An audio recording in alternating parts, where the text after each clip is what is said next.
Hello, how's it going, everybody? It's Timothy here with Jank Diver Gaming. Today we're going to play some Baldur's Gate, the Alchemy Horizons Baldur's Gate set, which is the digitized version of the paper Commander Legends set that came out a couple months ago.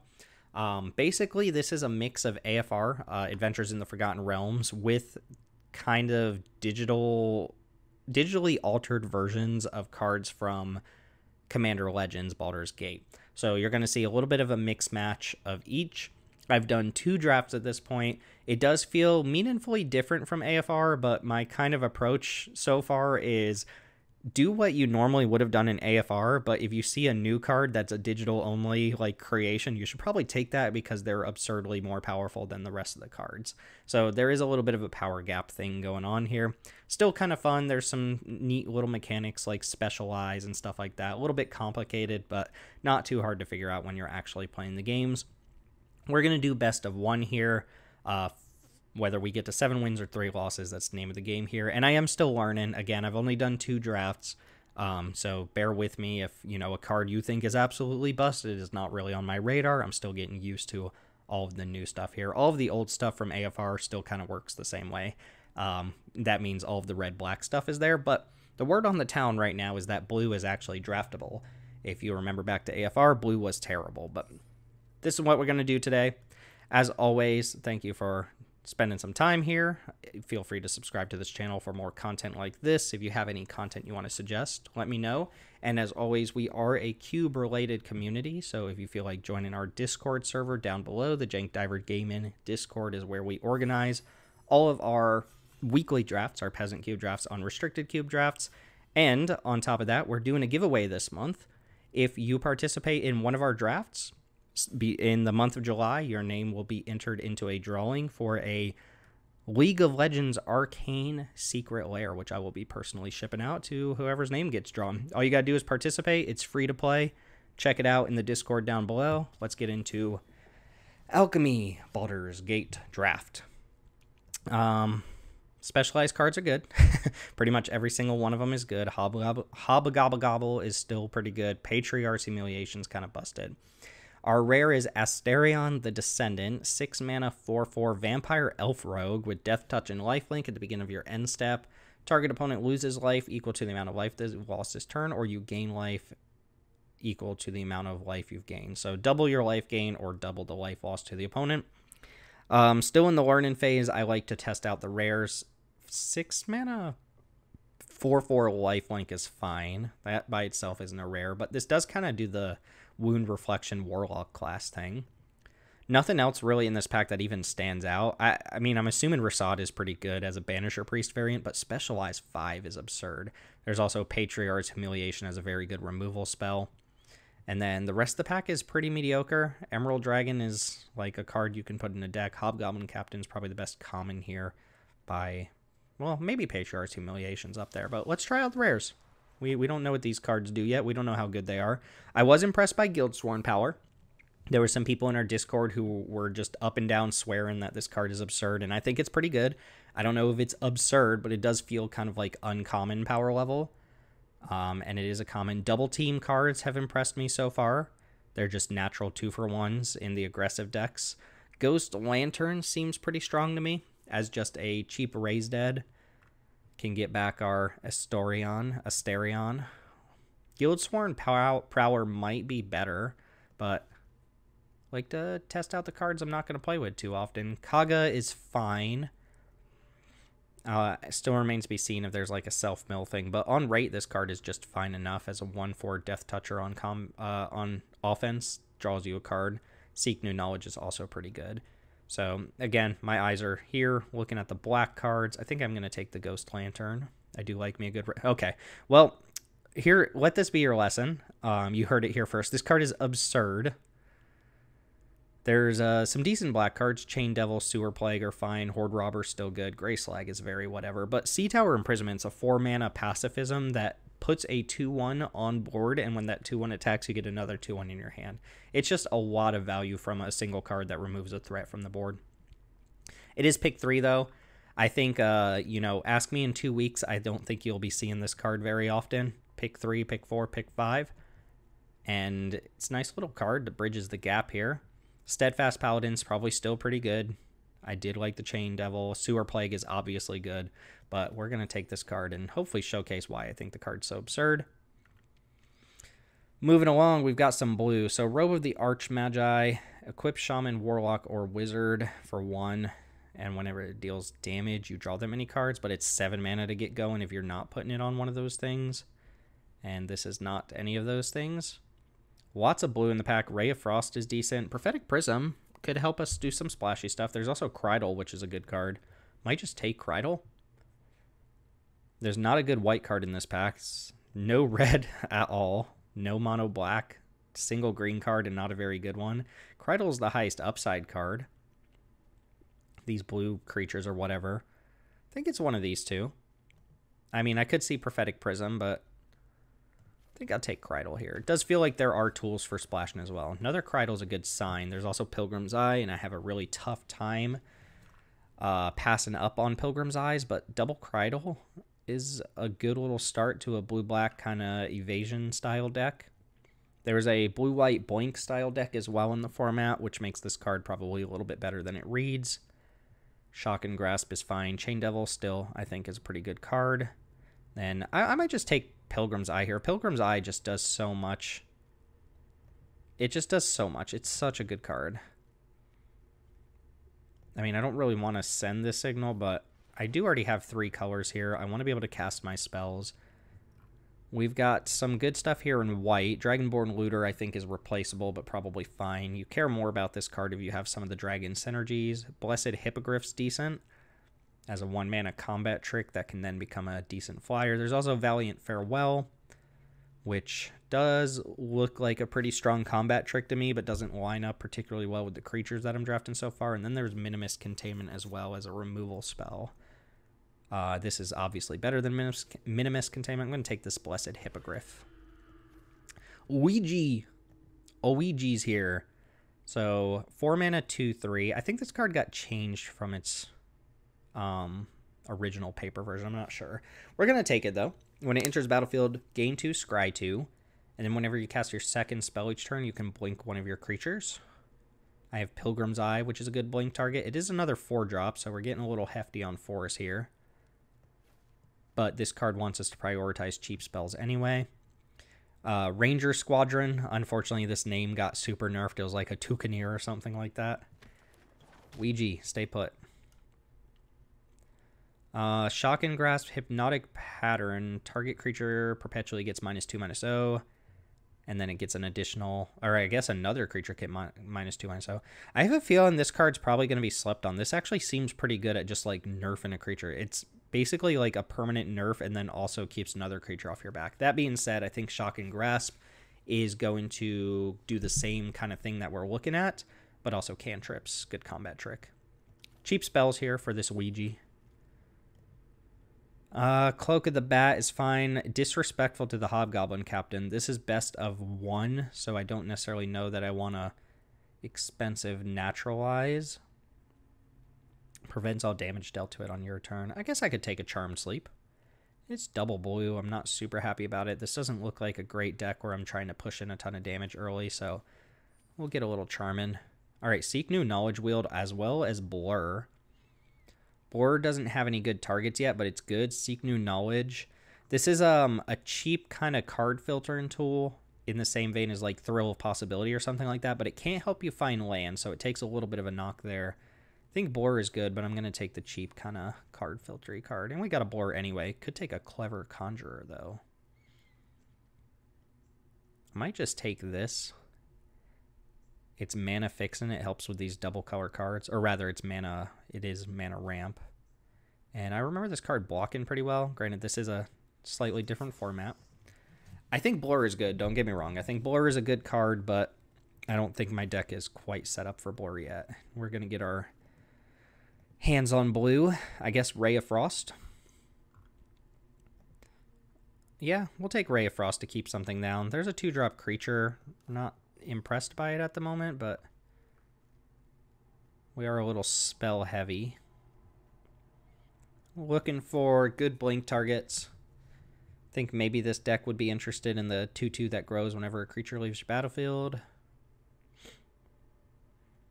This card looks slightly out of place. But again, 6 mana 4/4 lifelink is probably okay. Spiked Pit Trap. I was never really a fan of that, and outside of this, I don't have a real reason to want it. So I will take this Guardian Naga and hope not to play it. But we shall see. Signature Spells. When it enters the battlefield, seek 2 instants or sorceries with mana value 3 and exile them. At the beginning of your upkeep, you may copy a card exiled with it. I have no instants or sorceries with mana value 3 yet. There's a black dragon. That's certainly a big creature worth trying to get to. There's also Aircold Elemental, which I feel is a little bit better now than it was before, as well as Priest of Ancient Lore, Navigation Orb. And this is good mana fixin'. Just going to take the Priest. Priest is a nice bridge card at 3. This card intrigues me, but we obviously don't have the spells for it, and I'm not going to do a lot of work to make this 6 mana do nothing enchantment actually do something. Passing a black dragon, a navigation orb. Soldiers of the Watch is a good 2-drop. Aircold Elemental, but this card's still good. Another black dragon. Not even going to read this. I don't think you should be putting that card in decks. There is Icewind Stalwart, which is just a hill giant that blinks when it enters the battlefield. It can't blink warriors, but I don't think very many creatures are warriors in this set. Deadly Dispute's still good. You really want this for red-black. Outside of that, it's a fine card still, but not a priority. Guiding Bolt. 3 mana, destroy target creature with power 4 or greater, scry 2. This must be a Baldur's Gate edition that I just don't remember at all. Black Dragon is really strong. It's a good blink target as well, but I'm going to take this card and kind of shore up the mid-game here. Ancient Silver Jurgen. All right. I'll bite on the 8 mana 8/8 flyer that kills us when it deals combat damage. Look, I didn't come here to play Dungeons and Dragons theme set and not take the 8 mana dragon, so bite me. I'm going to take it. And if it doesn't make the cut and it loses us a game, feel free to comment below like, hey, realistically, I should actually just take Blur, right? As cool as this is, I don't have any treasure, no ramp. We're going to get other Blurs, though. We're going to get other Blurs, all right? Maybe it doesn't make the cut. I'm not promising you that I'm going to put this card in my deck. Ambergris is absurd. This card should not be 4th pick. You can read all those real fast. Doesn't matter. They're all absurd. We're not splashing red, though. Could take a Gate. I like to have 1 or 2 of these in the deck, I think. As long as they're not your splash color. I think these do give you a little bit of velocity in the late game, even though they're not great. Timora's Invoker is whatever. This card is also very whatever. Could take an Aircold Elemental, which our deck probably wants one, but I will take a Gate to Sea Tower. Not to be confused with Sea Tower Gate, or whatever it's called in paper. No resemblance, obviously. Yeah, there's no way this should make my deck. Not only is it an 8 mana creature that, like, you know, dies to removal, but sometimes you just die when it attacks. If you roll the 20, you just deck yourself, and it's like, oh, well, that's cool, I guess. If I had ways to ramp into it with treasure and stuff like that, I would consider it a little bit more. Water Weird, 4 mana 3/4. When it deals combat damage to a player, put a 1/1 counter on it if the top card of your library is a non-land. Otherwise, you may mill a card. So if the top card is a land, you can choose to filter it off. There's a Dragon's Fire kind of late here. Red is open in this direction. Not really into this Goggles of Night card. It's very similar to Rogue's Gauntlets or Rogue's Gloves or whatever that card is. I'll take a Prophetic Prism, though. Prophetic Prism helps with the splash. This cannot blink non-creatures, but this does help trigger OG. Looking for some more good primo blink targets here. There's a White Gate. There's Patriarch's Humiliation. Pseudo Dragon Familiar. Very whatever on the Rhyme Shield. Not into the Steadfast Unicorn for this deck. This is Gate versus Soldier. It's one of these 3 cards. I think already having the blue Gate, I don't necessarily need to prioritize the White Gate. Patriarch's Humiliation without having a bunch of creatures is fine, but it's another cheap spell. Could see just taking Soldiers of the Watch as well. I think I'm going to take the funky removal spell. Lae'zel's Acrobatics. Yeah, probably going to take that. See, this is a card that I think is good for the style of deck that my deck is leaning towards right now. But this is a rare that does some flashy, cool stuff. It basically blinks out all your creatures, kind of like Blur, and then they come back in on end step. And if you roll a 10 to 20, they blink out, and then they blink back in another time. So it double triggers your ETBs there. Not even convinced the card is like that good, but take another Clever Conjurer over a Celestial Unicorn. Do have a minor amount of life gain, but take another 2/3 blocker. Air Cult Elemental. We'll go ahead and grab our one top end Air Cult there. Not playing this Naga. I really don't think I play the Ancient Silver Dragon. It's cute. It's fun, but it's cute, right? I think you lose more games putting cards like this in your deck than you win by drawing it. I don't want another Charmed Sleep. I will take this thing. All right, we got a Blur. I think my deck wants at least one Blur here. We've got some Blur targets.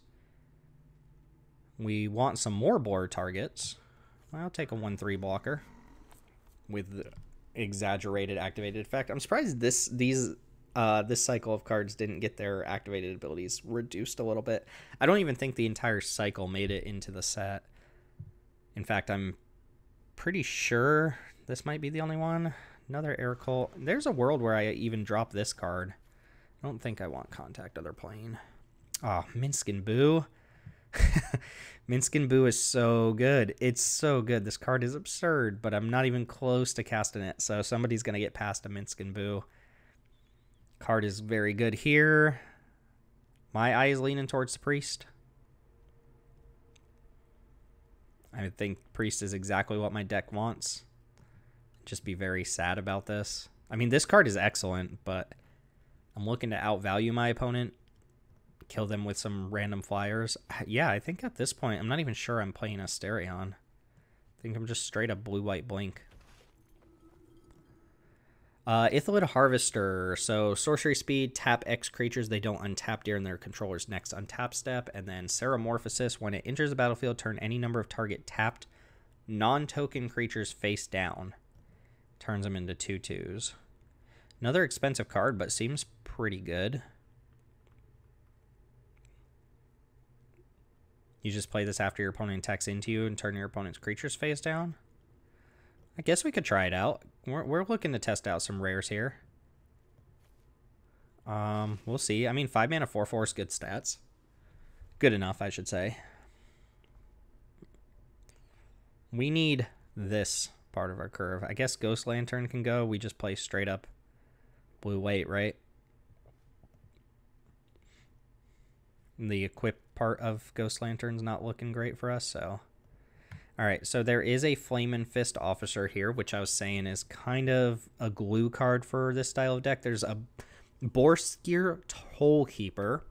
When it enters the battlefield, target opponent reveals all creatures and lands in their hand. Choose one of them, and it enters the battlefield tapped. It's also a 2 mana 3/1. I want this part of my curve short up, so I'm going to take that over, I think, the Young Blue Dragon. It's not like a premium enter the battlefield effect, but it still disrupts a little bit. And hopefully I will this, or even Krydle. I think I still want Krydle in my deck. Aurora, Guild Thief, Icewind Stalwart. No, you can't go infinite with Icewind Stalwarts, at least not with each other. Aurora seems okay. Another 4 mana creature, though. It's pretty good with these priests. You make your priests unblockable, and then they bounce back to hand. The blue and white. So the blue version lets us shrink our opponent's creatures. The white one helps make 1/1s. Try it out. It's a lot of 4s. It's a lot of 4s. There's Val. This is like a looter. There's Undersimplify, which is a quench variant that you can use to just shrink a creature. It's probably good enough here. I don't think my deck wants Val. This one's pretty bad for the amount of mana. Specialized 5 is just brutal on this card. It might be better than like a Conjure, but its stats as a 3-drop are just so weak. Guess I'll take Undersimplify to interact early. Another Blessed Hippogriff. Bounce spell. Don't want more 4-drops. Lantern of Revealing does give us more mana, but it's not really a mana sink we're super interested in. Take another Hippogriff. Another Undersimplify. Close to make disappear in terms of like interacting on turn 2. Wizened Githari just seems not good.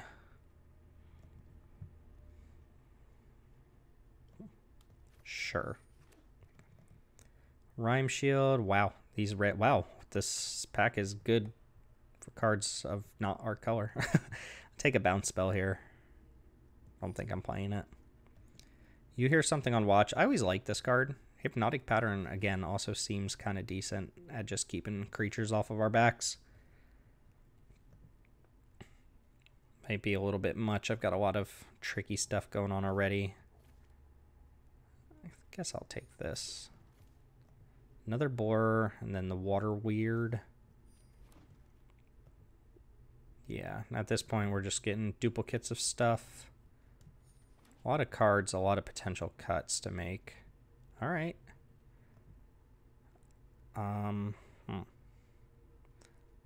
Not a lot of premium enter the battlefield triggers.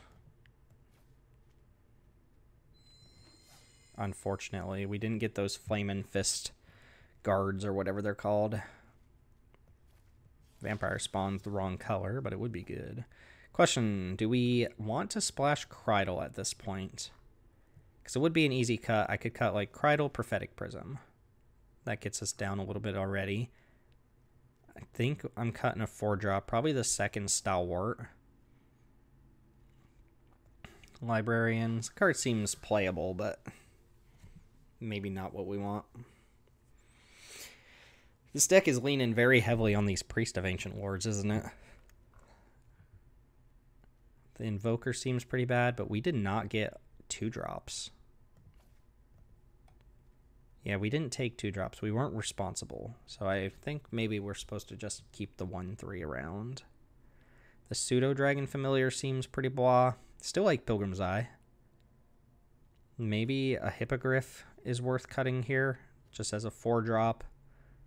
We don't really care too much about giving our creatures indestructible. We have other kind of combat trick stuff going on with the blurs here. The Acrobatics I want to try out. The top end I think we leave alone. Patriarch's Humiliation could end up being pretty bad, since we're not going to have a high creature count on board, I don't think. Same with the Dragon's Guard Familiar, Charmed Sleep. A lot of stuff here that looks pretty mediocre with how the deck actually ended up. So, but we can't cut all of our creatures either.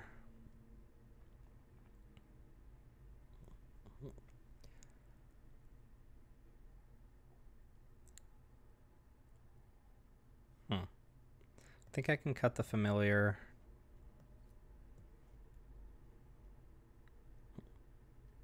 This only exiles creatures. This only exiles creatures. It's only exiles creatures. I was looking to see if there was a way that we could potentially exile this Sea Tower Imprisonment. This also only exiles creatures. Needs some sort of defensive speed here. I think I'm going to cut this Humiliation. Maybe even the You Hear Something on Watch.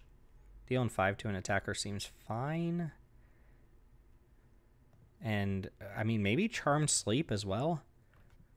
We do have to not die, right? We do have to not die. He says as he cuts it anyway. Let's try something like this. Ended up cutting the black cards that we started out with. No splash here at all. There are some options I could see here. And I think we've got kind of like the good late game plan. We have a plan here. We want to just outvalue our opponent with blinking, but we also need to not die during that process. Not having a lot of early game creatures makes me think we might die during that process. I'm wondering if I want like this to kill my opponent's creature over like Shock and Grasp. Maybe that's true. Shock and Grasp could end up being pretty poor. It also feels like these cards should be in my deck, but I have a lot of 4-drops. This card might be a complete whiff, but again, I want to try it out.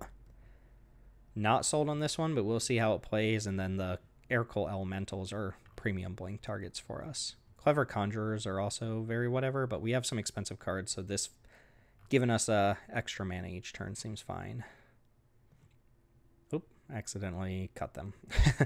All right, this is the deck, Blue-White Blink. Let's see how it performs in the best of 1 queues. Thanks for watching. Let me know how you would build the deck. We do have this Ancient Silver Dragon. We could still play it. See y'all in the matches. All right, welcome. We are here for match number 1 against Drulis. Not a lot of early defense, but this can help kill an attacker, and then we have Seek New Knowledge to help find some stuff. The Acrobatics looking pretty poor in this hand. Remember, this card can't actually find lands because it always seeks non-lands. So that's a little bit of a downside to it. It reads pretty powerful. It's probably really good in the late game. Early on, it's just kind of a little bit of card filtering, so we'll see how things match up on the other side here.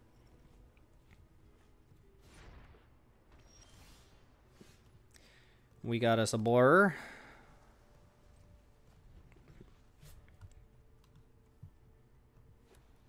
Oh, we got Blue-White. Imoen the Trickster. Alright, we'll cast Seek New Knowledge. Well, Priest is perfect. I might just put the Acrobatics on the bottom here. Looks maybe a little bit too cutesy at the moment, especially since Blur is going to do what this card does most of the time anyway. So opponent has Imoen. I'll let you read that one real quick. And we drew our 2-drop on turn 3. Classic. Priest coming in. 4th land drop, specifically white source for the Sea Tower Imprisonment.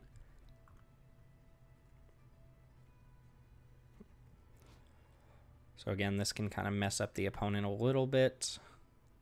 Have one of their permanents come in tapped. You don't get to see their entire hand though. So if they don't reveal a couple cards, that means they're non-creature, non-lands spells, basically. Imoen cannot be blocked if it attacks alone. Our opponent's playing blue-white, so they can turn it into this one. It becomes completely unblockable on the back. Shabam. Undersimplify actually seems pretty good, so we're going to play this, keep up Undersimplify. Alright, so they got 1 spell in hand. Ooh, Older Raven Guard is strong. I guess I'll just make it so this creature comes in tapped. And am I okay trading Priest here? They probably don't block.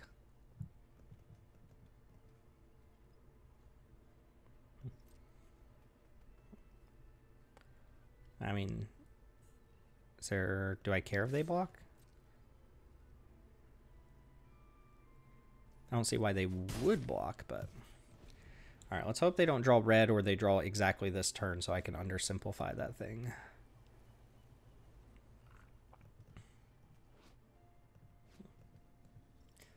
I mean, if they cast a 3-drop, I'm just going to undersimplify it anyway. Lantern of Revealing. I think I'll just counter that. Takes them off the red mana. They use their mana this turn. Shabam. Alright, more lands, so... Realistically, feels like I'm supposed to Sea Tower Imprisonment this and just start bashing. Alternatively, I could play Invoker plus Blur or something. Maybe I should have done this last turn, because then that gives me a good setup for the double team. We'll go ahead and do it this turn, though. And get in for 5. Try to get ahead of the race here.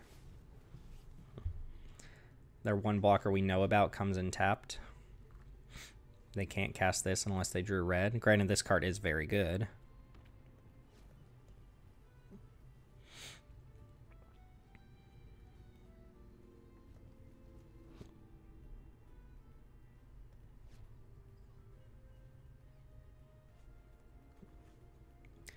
Imoen isn't really doing anything. This card needs spells in the graveyard, instants and sorceries in the graveyard to do anything on her back halves.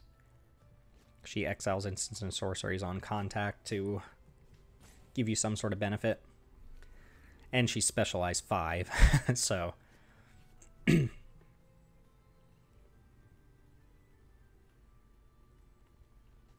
Decision time from OP. It is a little awkward to throw this enchantment on a premium blink target when we know our opponent's playing a blink deck, but what are you going to do? I think pushing damage here before my opponent can get stuff like this online is pretty good. Alright, that card comes in tapped. Good for us. Probably not attacking, I imagine.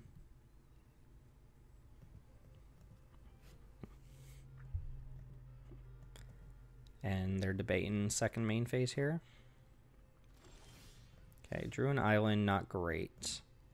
So options, I attack with everything. Amoan blocks the 3-1. I could then bore the 3-1. They could have something like this, and I have bore for that as well. But again, we're pushing damage here. So I will jam with the team. Hopefully my opponent goes for a trick first, and then I can get him with the bore. Yep. Play another 2-1. Does not have double team.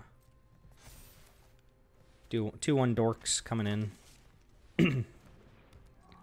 You're up, opponent. This is where I need to draw the air things. They drew the red source off the top, I assume. Another target non-token creature you control gains double team. And then whenever this attacks, you get a duplicate of another non-token attacking creature into your hand. So it just draws you cards like constantly. It's kind of messed up. Kind of messed up card. So they're going to be able to give this double team. And then every time this attacks, they just get more dudes. Okay, that's interesting. So they're going to try to get rid of the sea tower thing then? Because they have to attack with that for the double team to matter. That smells like a blur to me.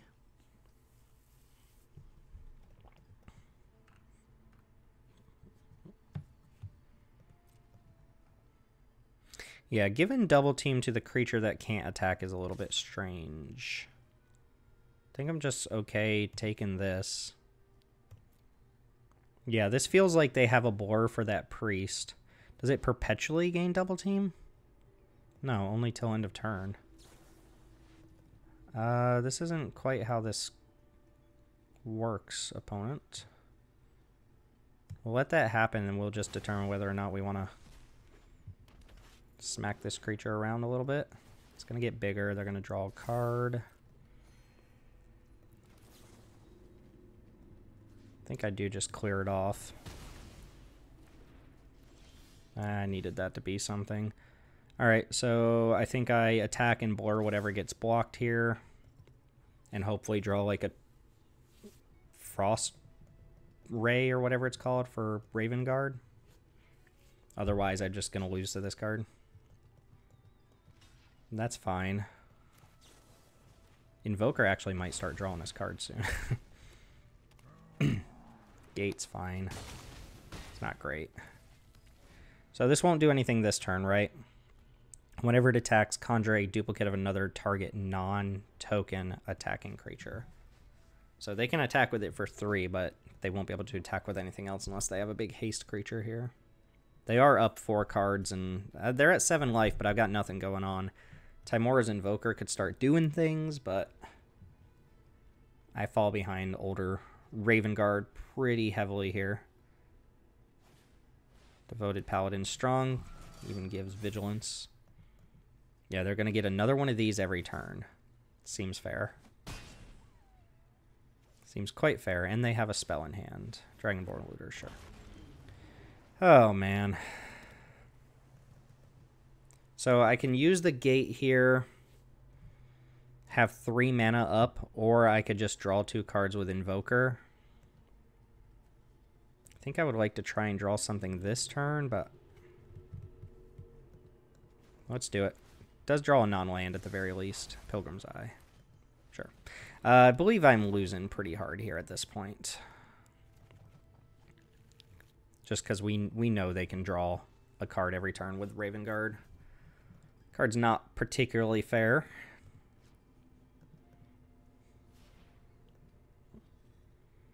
If we draw into our air cult elementals, we could still stand a chance here. Alright, that one's not too bad. Just exiles until it leaves the battlefield. It's fine.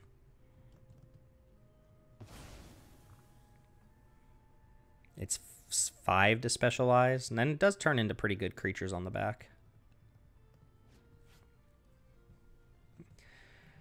Alright, jam. I'm going to try to double block older here.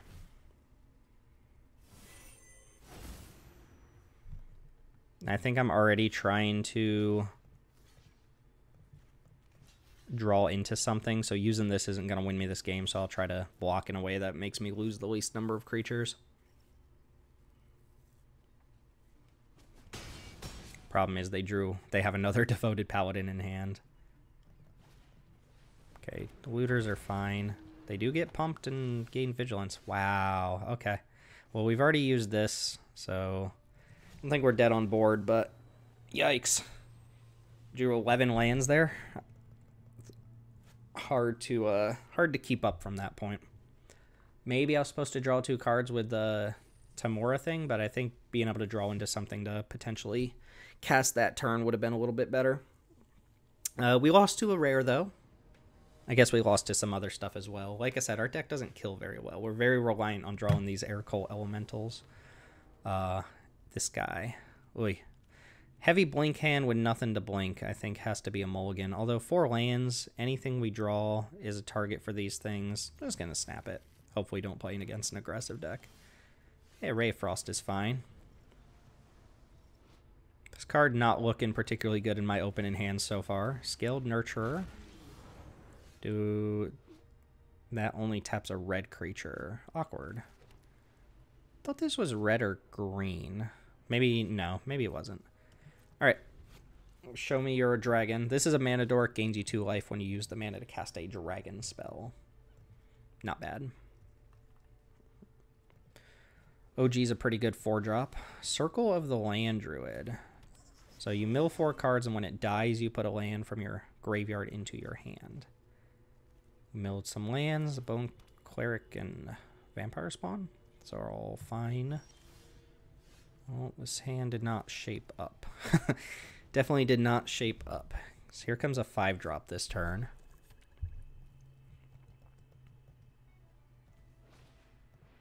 Owlbear Shepherd, okay.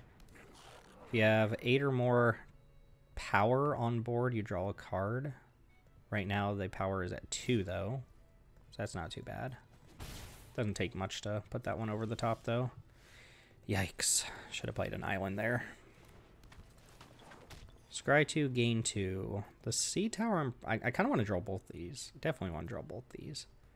I will draw the Sea Tower Imprisonment first. Problem is, I'm going to be locking my opponent's creatures down, and they're going to have this thing active.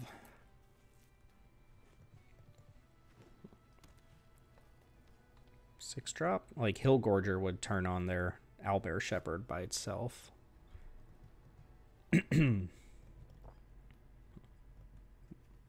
We got interaction, though. We got some good stuff going on here. Probably going to play this. I don't know if I can beat 2 cards a turn from the opponent, though.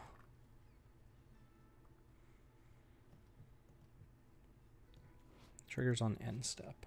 It's a goblin? Didn't realize this was a goblin.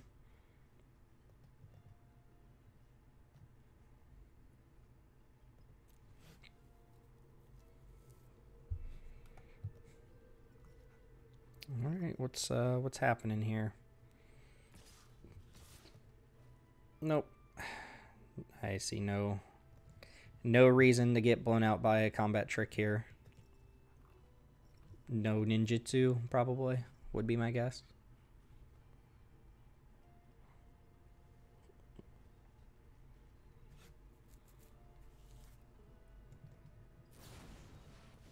Okay. So they can cast that next turn. If they have a land in hand.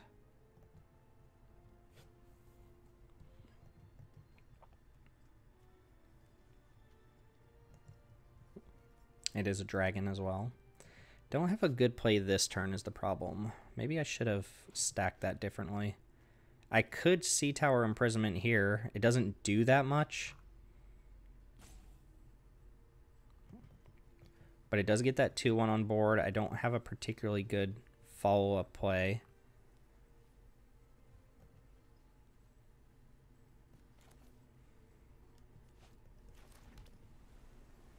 I think I can probably... Again, my opponent's going to be drawing 2 cards a turn, but maybe I can sneak ahead with this Air Cool Elemental and all of the blink effects that I have on board.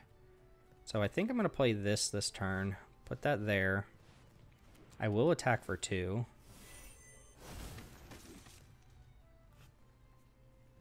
And pass. Yeah. Maybe I'm attacking into some sort of trick here I'm not thinking about. See if they have the 6th land first. Can't be blocked by creatures power 3 or less.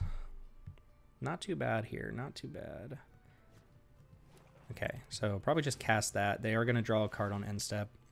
Bouncing this thing's kind of annoying too because they just gain life back, but I think that might be fine if I can push in damage while that's happening.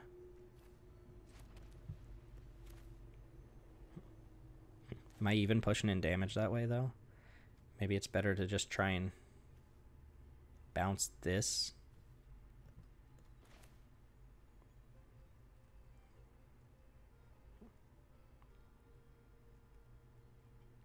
Okay.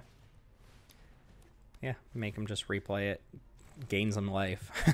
Can't attack into the 1/4.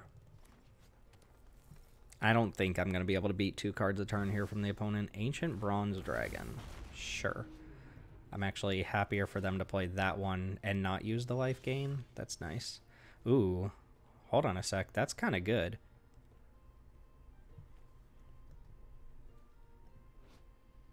Okay, actually, this is pretty strong turn, I think. So we go Stalwart, blink the flyer.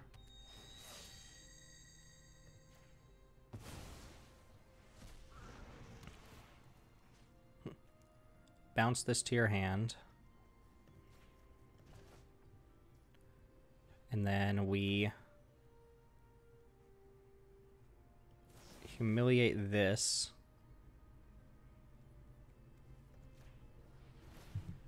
And that can blink. I guess it doesn't matter which one we blink. I don't want to blink this one, or maybe I did want to blink that one. That comes back. Blinks Air Cool Elemental, which can't attack this turn. Elemental will bounce your Mana Dork to your hand.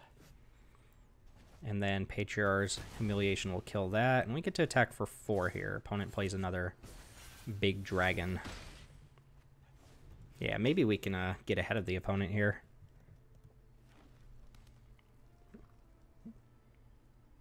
They have 8 mana. Just kill something this turn.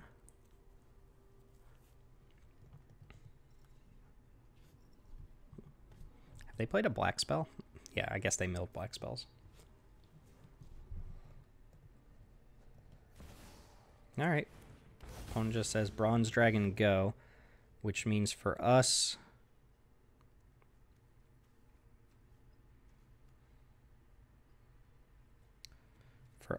what do we want to do? I do want to start pushing in damage, so I could go... I mean, I could just blur this. I guess I just blur this, right? Because then I get to go 3, 4, 5, 6, 7, and then second main do this to maybe gain some life and scry a little bit more. Yeah, that seems good. So let's just blur the flyer.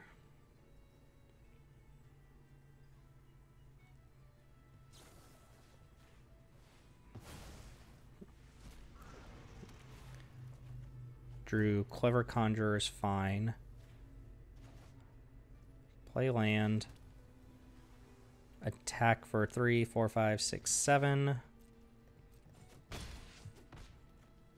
I could even keep up Lyzel's acrobatics here.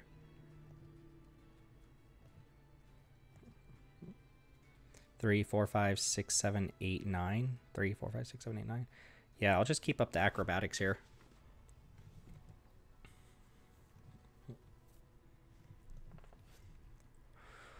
Well, this turned out a lot differently than I thought it would. Band together. All right, I will go for said acrobatics.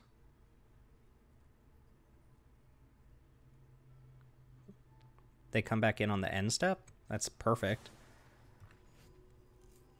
Another instant speed removal spell to keep OG off board. So now if they play any creature, it's just going to get bounced on the end step. They can't play the dragons. Yeah, I mean, we got this now. So they come in, do all the stuff. That can blink OG. That can bounce you. Scry doesn't matter much, but we will be relevant. Under simple, these both seem pretty good, actually. And that is lethal with a counter spell backup. Nice.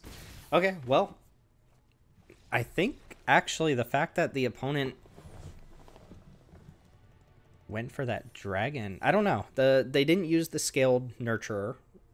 To be fair, the auto tapper probably didn't let them use the scaled nurturer, but they could have to gain a little bit more life, and they decided to switch it up there. Instead of committing, we drew pretty well. The game plan came together. Opponent looked like there was a turn where they wanted to interact with OG but chose not to, and then we had ways to kind of abuse it there. So yeah, I guess the blue-white blink deck is a thing. You get the pieces together. We will be back here for game number 3. All right, slap shot. Let's do this thing. Got a fine hand here. Priest of Ancient Lore, always very happy to see that. Counterspell. Probably want to hold these for later in the game. All right. Nothing. We'll see if we need to counter something here. I'll counter like a Sepulchre Ghoul or something. Okay, opponent didn't play a 2-drop. We got a backup priest? Let's go. The opponent does not have a removal spell. Or anything, apparently. Let's go ahead and get this sea tower down. Not playing around a sweeper. Maybe I should, but let's just priest it up. Okay, so this can tap a couple creatures down. Vampire Spawn's good. So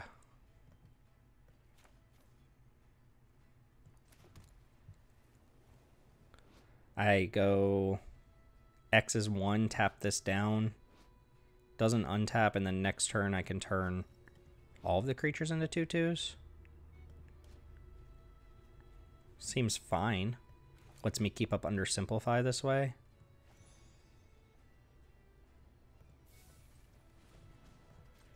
Like that.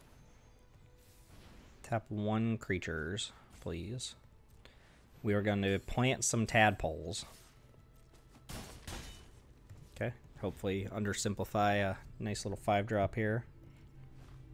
Sepulchre Ghoul. I'm not going to undersimplify that one.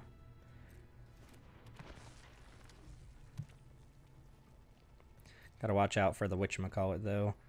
I could use this here on the Sepulchre Ghoul. Deal 2 damage to it. They sacrifice a creature. It doesn't actually stay around. That does not work if they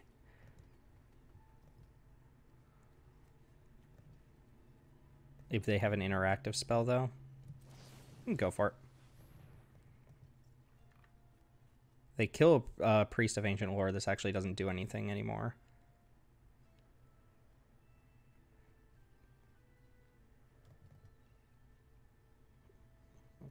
They could sack Vampire Spawn to keep it around, but it will still lose its sacrifice ability. Deadly Dispute's pretty good. I think that's probably a fair exchange as well. So here I think, oh man, it's really tempting to keep Under Simplify up, but I think I'm just going to attack and turn everything face down into 2/2s. because if I blink my creatures, they still come back in untapped, but now they can attack through 2/2s. This is kind of cool. I don't think there's any other effect in Arena that turns cards face down at the moment. Opponent on 7 mana. A million cards in hand. I've got a little bit more interaction going on. Gut. So you can fight something. And that is going to exile face up, so whenever Gut transforms into the red version, they will get a copy of that with double strike and haste, and if they transform into the black version, they get a 4/4 menace and haste. Not too bad. Not too bad. I think I attack because if I can hear something on watch this, that's probably fine. I can also indestructible. I'm gonna jam. This probably just blocks there. Alright, will you... nope, opponent decides not. Huh. That's not what I expected, but I will deal 5 to Gut. Oh, it's only attacking creature? Maybe that's a little bit worse. Now I think I just blur. Just blur this.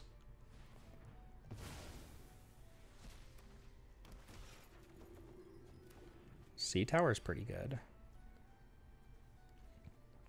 Eat that 2/2. I kind of don't care if they use their entire turn. I guess it's not their entire turn, but it's quite a bit of their turn to do that. I could keep up Indestructible and play this Clever Conjurer, or I could keep up You Hear Something on Watch and Undersimplify. I think it's probably more important to have the protection spells up here. Specializing this isn't really that amazing. I mean, it's pretty good. They get a one-shot Priest of Ancient Lore at cantrips. It's not bad at all.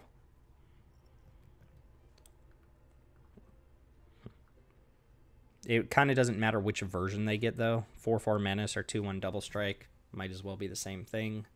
I'm not going to block.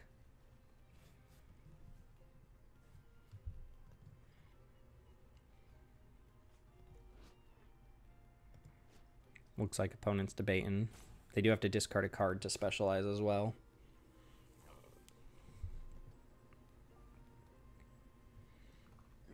Still feel okay about this, how this game's going. Fireball. Okay, I think I just give it Indestructible.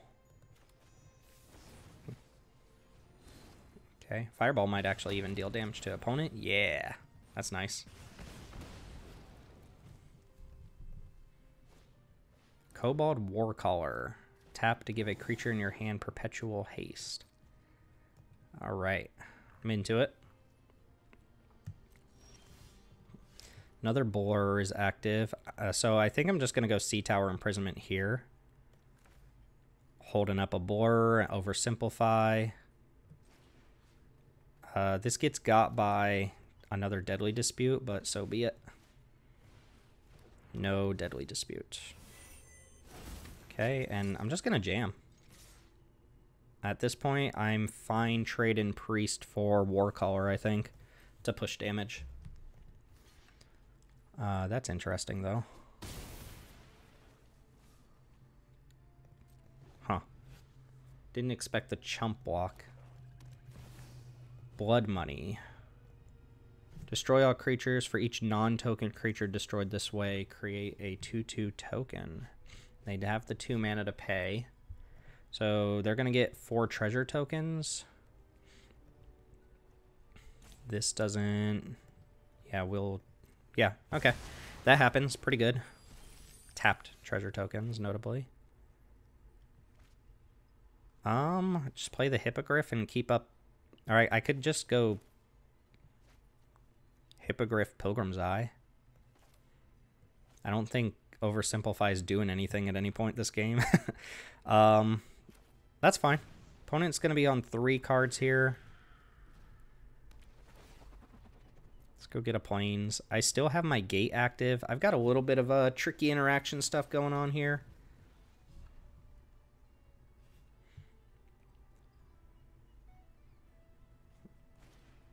Jaded Sellsword with haste and first strike. Fine by me. No block. Alright. Coming in. Play Conjurer and pass, holding up the gate activation.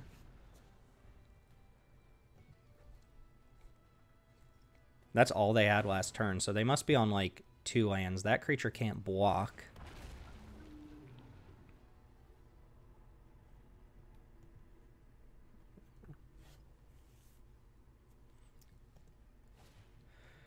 Incessant Provocation.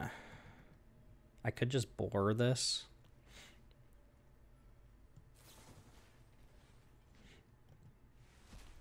Feels like they have another sacrifice effect in hand is why they would be doing that.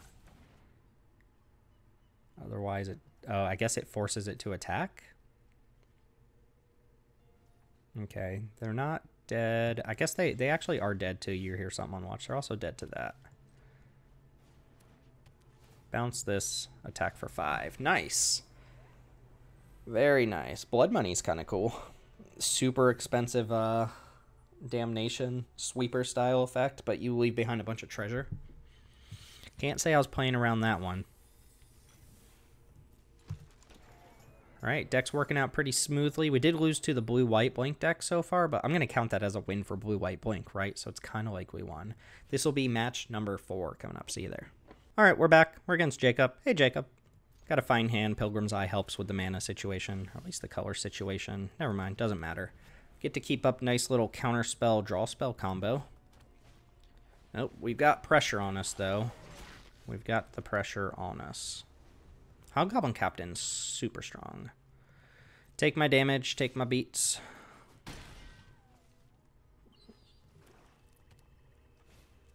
Viconia's good.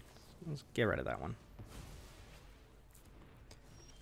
I'll let you read that one on your own time. Let's go ahead and... I'm going to get this on board because I don't trust myself to not screw it up next turn. Go get the island. I guess I'll just get another plains. Womp. Right there, you're supposed to get whichever lane you anticipate playing next turn. I'm probably supposed to play an island next turn. This card, pretty good. See some Grixis-y stuff here, too. Opponent doesn't like trading. Which 4-drop do I play and which do I play it on? I'm kind of tempted to play Sea Tower Imprisonment on this card. It does become good sacrifice fodder, but this is the most likely to be able to just attack. Could also play a 3/3. My opponent gets to jam in that way. I'm going to play this, I think, on the Guild Sworn Prowler. Don't know if that's correct or not, though. I could play it here and just use the 2/1 to block the Prowler. I don't like that idea. Don't deadly dispute me, bro. I'll keep Pilgrim's Eye on defense here. What we got? Rhyme Shield, Frost Giant. Well, it's going to look pretty good. It's going to start first striking up your Hobgoblin Captain, too. That's pretty decent.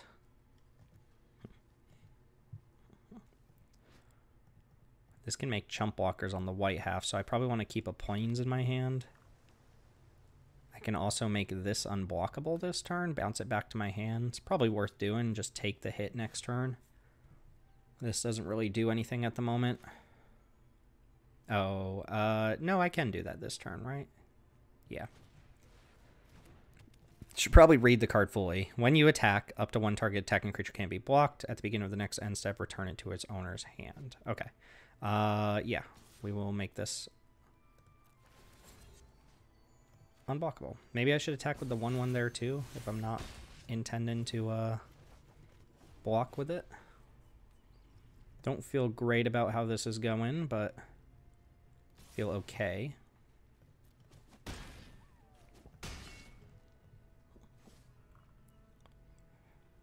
Opponent does still have cards in hand is the thing. Improvised weaponry, sniping that for the cheap is pretty good. Alright, that's not bad. Actually, this has Ward 3. Turn any number of target tapped non-token creatures face down. So I can turn this into a 2/2, but I can't turn this one into a 2/2. But maybe the following turn, 1, 2, 3, 4, I can use this to blink this and turn it into a 2/2. Opponent also just played White Source. They have Wooburg. They do have the Wooburg. Target tapped non-token creatures. What am I doing if I don't do that? 1, 2. Yeah, I guess I'm doing this and just making this a 2/2.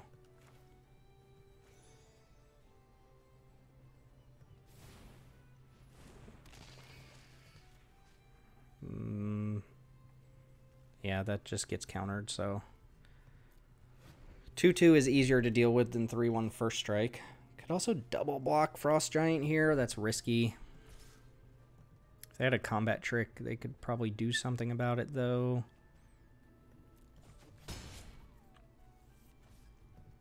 I'm scared. Huh, that's not bad.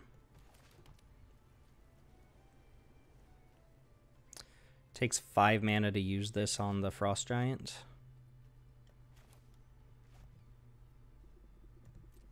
I think I'll do that. And play one of these and pass.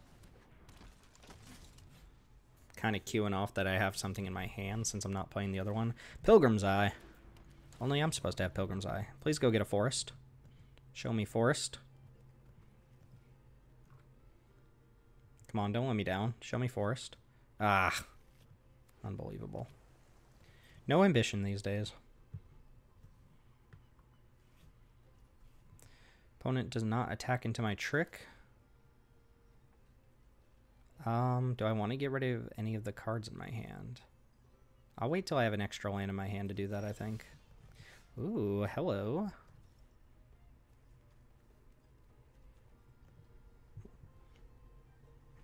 Okay, so now what do we do? I think we get in there with Pilgrim's Eye and blink Pilgrim's Eye. Get a land drop and hold up Lae'zel's Acrobatics. Blink. Swoop. Let's go get this island. Let's place that island. And ship it.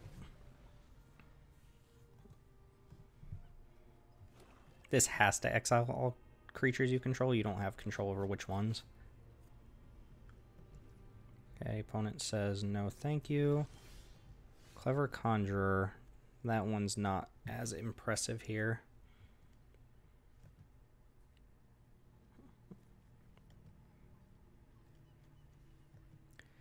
Probably got to find a way to get in damage here soon. Although opponent doesn't appear to have anything in hand, really, so maybe I don't need to get in damage soon.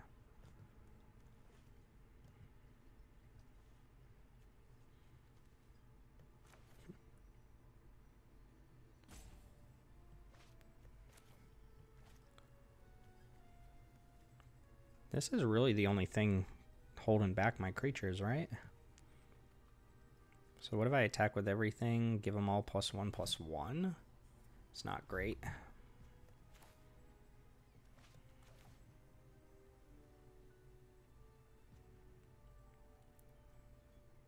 think I'm going to do this and pass. I think my Pilgrim's Eye on defense is more important than Pilgrim's Eye on offense when the life totals are 6 to 16. Aircoal Elemental. Yeah, opponent's definitely flooded a little bit there. I should have done that. Should have done that on their second main. That's fine. Okay, keep that in hand. Let's go for this now. Put that away.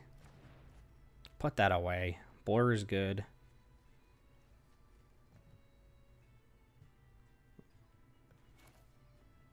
This card's fine.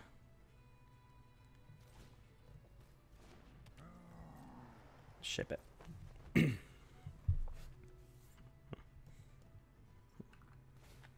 Shadowheart is very good.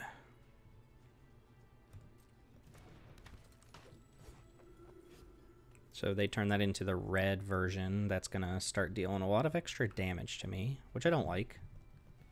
They do have to have a specific color coordinated card, so given that they have all different colors of mana, can't really tell what it's going to turn into here.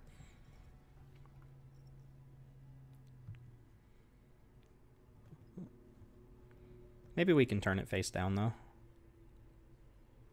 Okay, they're in combat.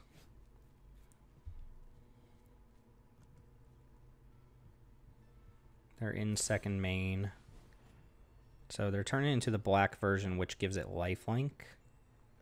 Yeah, that's not so bad. Does this actually accomplish anything? It does not.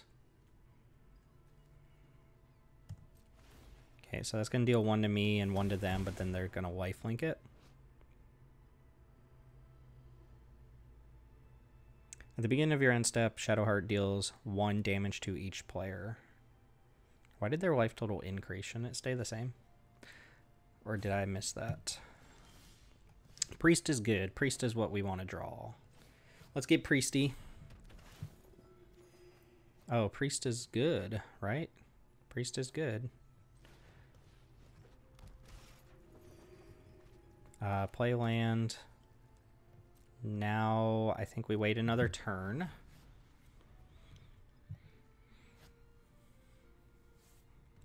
Priest makes this way better. Summon Undead. Mill 3, then return a creature card. So going for the Viconia. Hopefully nothing worse than that. Okay, we got Viconia, which is perpetually -2/-0. This one has pretty good duplicates. Oh, duplicate on Aurora. Yeah, that's good too. Okay, specialize now perhaps. Still gotta fight through this somehow. It's pretty good. Especially with Shadowheart pinging me. Yeah, why is opponent's life total increasing? Deals 1 damage to each player. They should...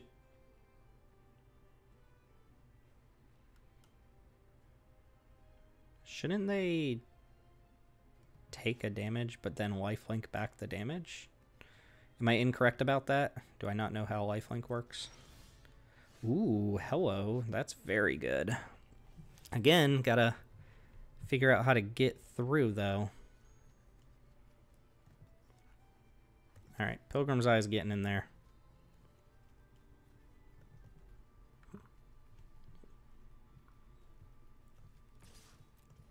Need one of my 2 Aircool Elementals very badly. Ouija.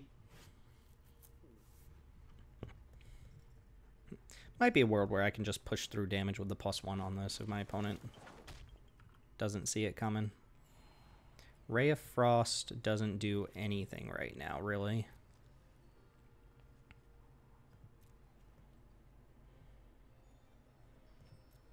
Yeah, Ray of Frost is pretty poor.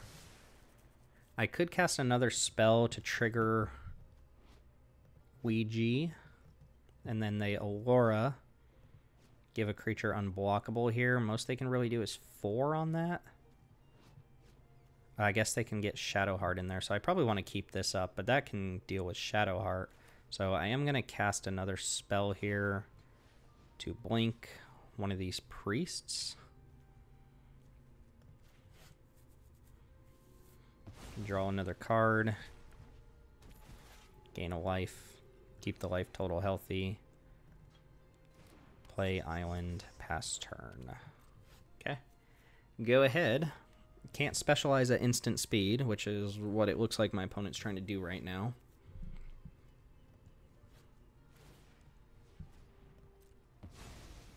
Okay, so they're going to go for the blue specialization, which lets them, I believe, get a instant sorcery, an instant or sorcery and a creature back.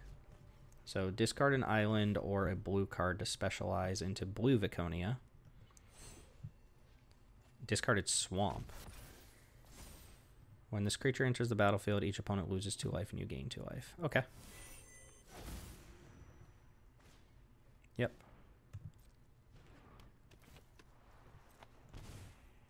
And then Aurora can push in some damage with another creature.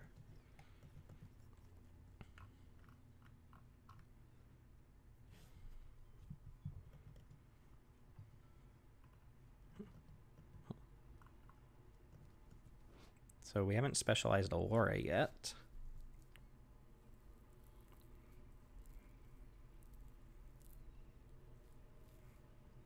This is definitely a game. Can't be blocked this turn. Okay.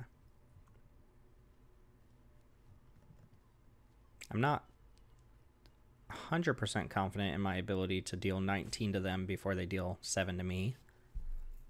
Looks like they're deciding whether or not to specialize Aurora. Alright, send in Shadowheart, please. What? What is this? This is Hobgoblin Captain? Okay, I'm just going to let them make that one unblockable. It'll bounce back on their end step.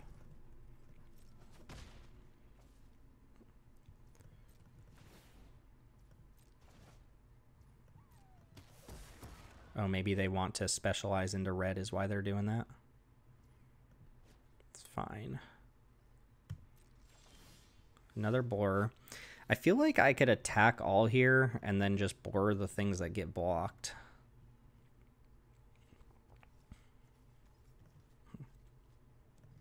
Or bore this, blink out the things that get blocked. 1, 2, 3, 4, 5. 1, 2, 3, 4, 5, 6, 7, 8, 9, 10. So what do those attacks look like, I guess? We attack with everything. We've got 10 attackers coming in. They block here. Pilgrim's Eye might not block. Shadowheart blocks something. And I just go like blur, blur. Get in the damage with the rest. This probably only pushes like 5 damage or something like that. But there's a chance I can use this to good effect as well.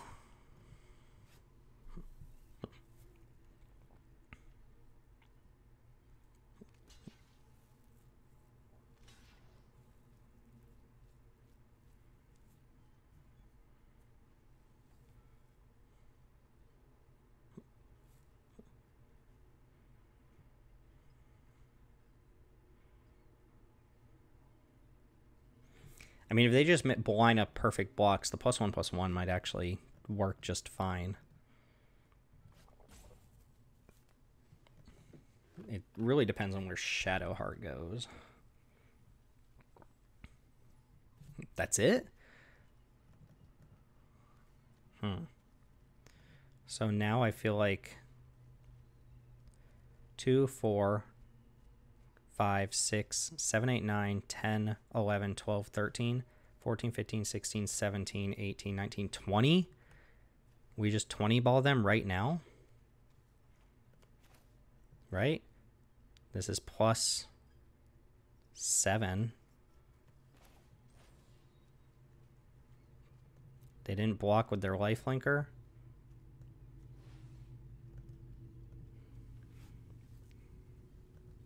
They have Viconia's ability active, so we don't necessarily know whether they have a spell in hand or not. And just let this happen. None of my creatures are even dying. All right, I think we just 20'd them. All right, GG. Woo! Not how I thought that was gonna pan out. Ooh, okay. We saw the specialized shenanigans from the opponents. Kind of cool. That was a long game.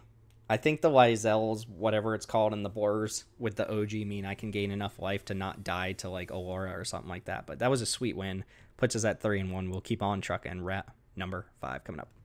All right, we're against Faust here. Faust 3672 with a bunch of white cards and no white mana. How lucky do we feel? On the play, I mean, a white source in the first 3 turns would be okay.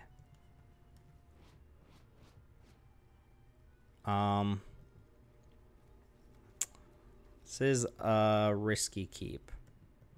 I think I could mulligan this. Yeah, this feels better. What do we put away, though? Maybe the Elemental, but they always feel like the best card. Maybe Icewing Stalwart, because it doesn't have anything to blink at the moment. I just want to have one of these in my hand. Actually, OG into Icewell Stalwart's good. I'll go ahead and put back an Aircool Elementalist. Start off with this thing, get a sneak peek at what's going on the other side, and hopefully draw something in between there. Priest is definitely something in between. All right, let's get a look at what's going on. So we see all of their their hand is all permanents, creatures, permanents. Looks like a rock solid hand. If I choose Swamp, they're gonna play this. If I choose Mountain, they'll play Coin. So choosing a land isn't gonna do much. I think I just choose this one. Right? Right? Choose this to come and tap. They'll play Coin on their turn. They might play Grim Hireling after that, which means I'm not attacking, but we'll just have that thing come and tapped. Yep, play Coin. Basically play whichever one I don't. Play Humiliation. That's not terrible here. I am going to attack and offer the trade with Coin, I believe. Opponent does not take the trade. Priest. You hear something on watch is decent. Let's see if they go for the Hireling this turn with their extra mana.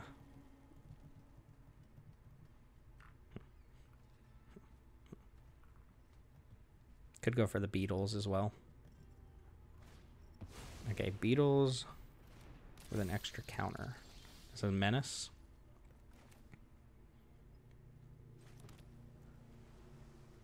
So they're going to go for Hireling next turn, which means I probably want to keep this up. Could go Humiliation. No, I cannot go Humiliation. Do I care about this hitting me? Kind of. Card's pretty good.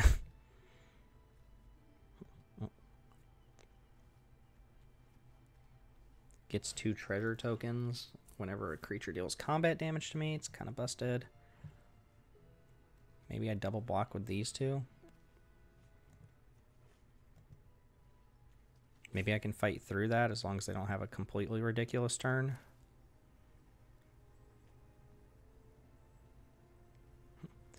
I guess they have to go 4th land into this. They attack with this, deal 3, get another one of these, and make 2 treasure tokens, which they can use with Coin. All right, that's pretty strong. I will draw the plains here. I don't know that I want Clever Thing. And I will attack for 3. Because disrupting either of these creatures seems pretty good. Didn't think we would block. Let's see if we've got mana for Grim Hireling. Yep. Yep. I could trade Ouija for this and just deny them the extra mana. I'm going to let them get it, though, which is probably a bad idea because of this Coin. They also have this ability, sacrifice X treasures. They could give something -1/-1. Yep. Hey, this played out exactly how we thought it was going to play out. That thing did come in tapped, which is nice.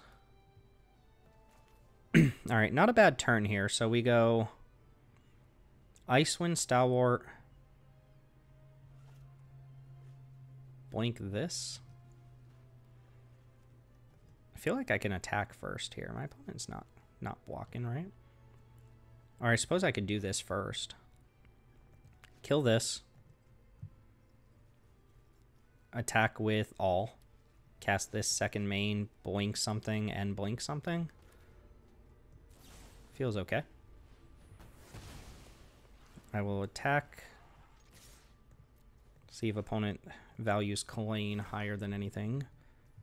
Okay, they don't want to take 3. I think we're okay with that. And now we cast this. OG can go ahead and just blink Priest, and then OG, or Icewind can blink OG.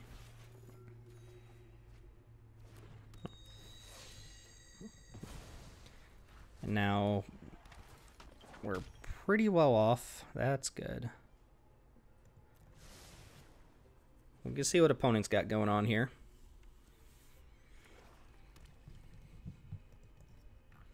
I mean, they can just attack with Rabble Rouser and then... I'm okay with that. They don't get another Rabble Rouser if they don't attack with Rabble Rouser. Another Fire Beetle and holding up mana. Holding up mana is awkward. Holding up mana for a potential... God, if it is... I'm going to go for it. If it's Deadly Dispute, that still gets this thing off board. It's probably fine. Although it does mean they don't get to double team, so that's good. And attack all? Could just attack with these two. I think attack all is probably fine. Because I can blink out whichever one they try to use a combat trick on here.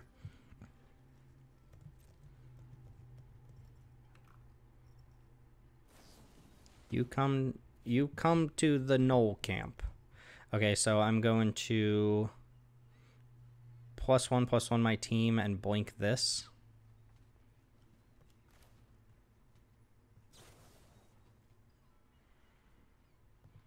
That's my second spell. Blink out OG. I could also let OG trade and just blink Priest, but I like having OG on board. Scries. Helps dig towards an Aircall Elemental. Acrobatics and Hippogriff both seem excellent. Okay, opponent got bored. I think I put the Hippogriff on top there. Opponent's deck looked pretty sweet. I don't know why you wouldn't attack with that 3/5. I guess because it blocks pretty well. But just getting that double team seems really good. It's really showcasing that enchantment too. Putting the 2/1 on board, locking down a creature. 4/1. Blink deck, doing blink things. Let's keep going. See you there. Well, see you wherever we're going. We're back. Currently 4-1 with blue-white blink. Atlanta Larry. Undersimplify on the draw still kind of gets the job done. Just not against this Hobgoblin Captain. Whatever 2-drop we're going to see here. Alright, I like to see it. Let's make sure we play blue mana. Is this the Duel and Rapier check? Young Red Dragon. That's fine.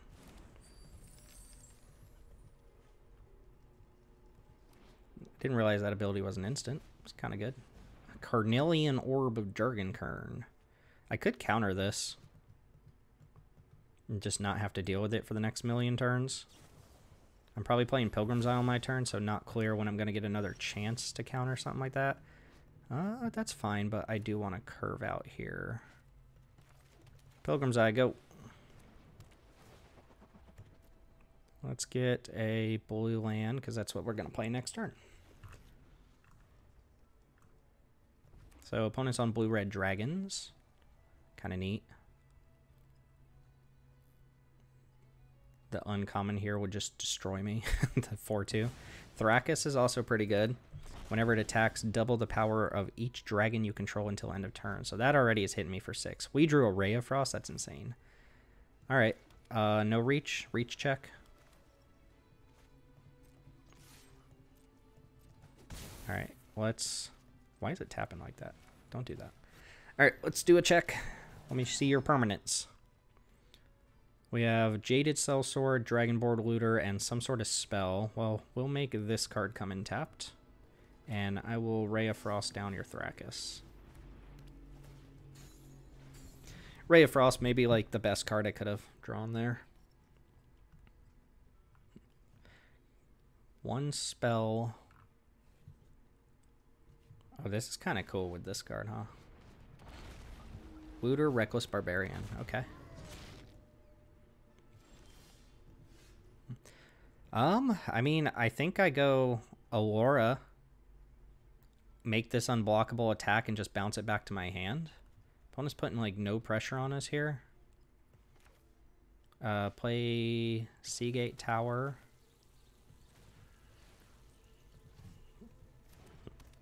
This is when Thrakus attacks, right? Yeah. Alright. I'll make Borskir Trollkeeper unblockable, put it back in my hand. Maybe get to mess up something else they've got going on there. Also, I mean, just gets in the 3 damage, right? They're going to sack the Barbarian, maybe. I mean, they could easily have, like, a Dragon's Fire here. I'll take my damage. Not super worried about them sacking that for mana if that's what they want to do.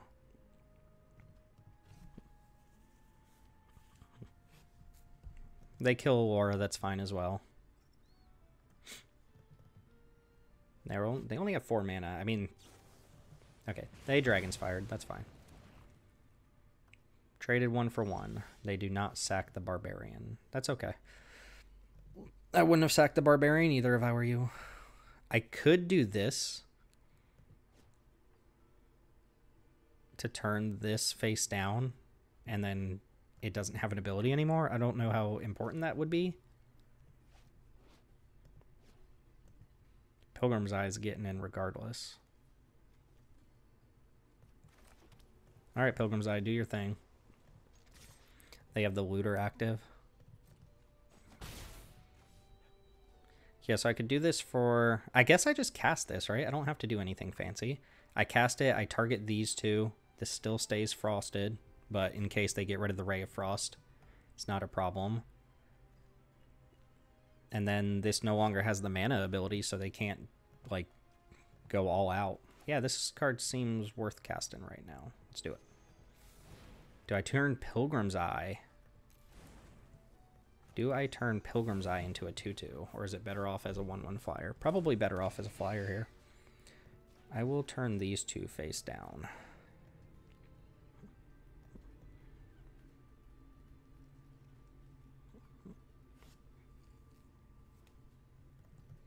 All right. Face down card. They did not loot. They did not loot. Okay, they had a fireball. That's okay. So far, I'm 3-0 on my opponent's fireballs, dealing damage to them while I'm ahead on the race. You hear something on watch. All right, well, our hand is no longer particularly great, but...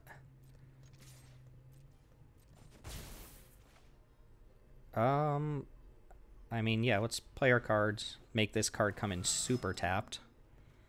Does it say it twice? No. I play the Invoker. Pilgrim's Eye, just swing 11 more times and we're good. Their 3/2 flyer in the Adventure Zone can't block. That card comes in tapped. Just give me a Priest. Oh, perfect. Beautiful, beautiful. What is this face down? Yeah.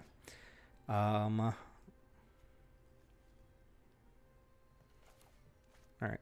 Pilgrim's Eye, go. Having this on board makes the Lyzel's Acrobats actively good. Get out of here.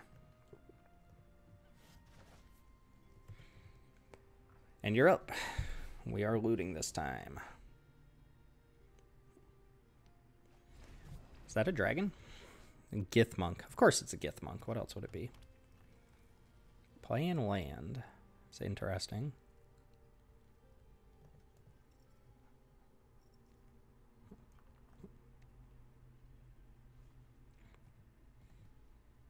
Wonder how different this game is. Oh, another fireball? Okay, we're 1-4 now.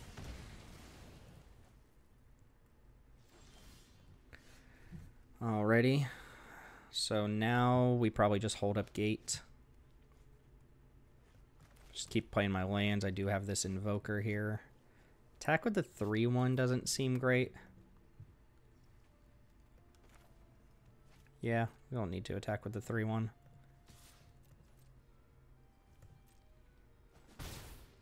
Ship it. We'll use gate to Sea Tower. If I had 3 mana after gating, I would probably consider doing it now to draw into like one of my priests.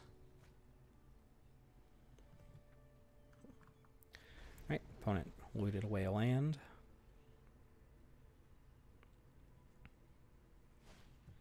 Jaded Sellsword is back. Oh, it does say ×2 on there. Look at that.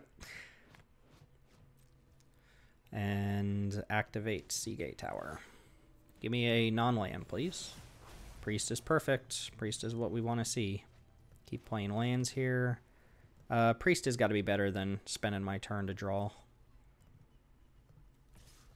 2 cards, since it draws 1 by itself and puts a body on board. And now Acrobatics is starting to look relevant. Oh, Priest number 2? Yeah, don't mind if I do. And pass turn.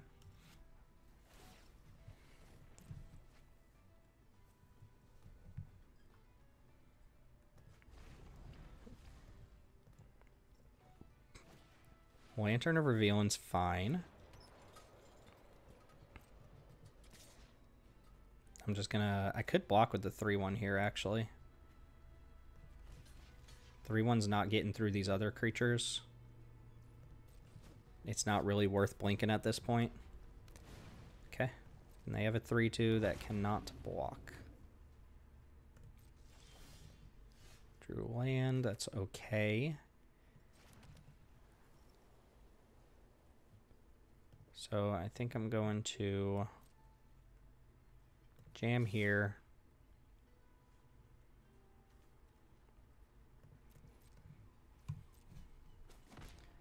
And probably cast these two. I could just cast this cantrip a couple times. It draws 3 cards between the land and the 2 extra cards I'm drawing off Priest. And if I roll 10 through 20, it'll draw 6 cards, which is kind of absurd. It's got to be better than drawing 2 for 8 mana, right? Plus it lets me leave this up. Might be relevant. I'll let them hit me for 3 here.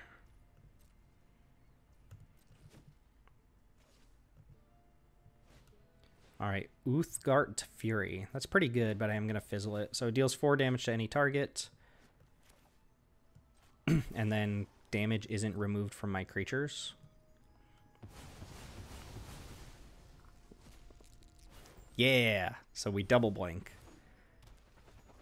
just a waste of animation time. Alright, go get a land, draw 2 cards. Go get a land, draw 2 cards.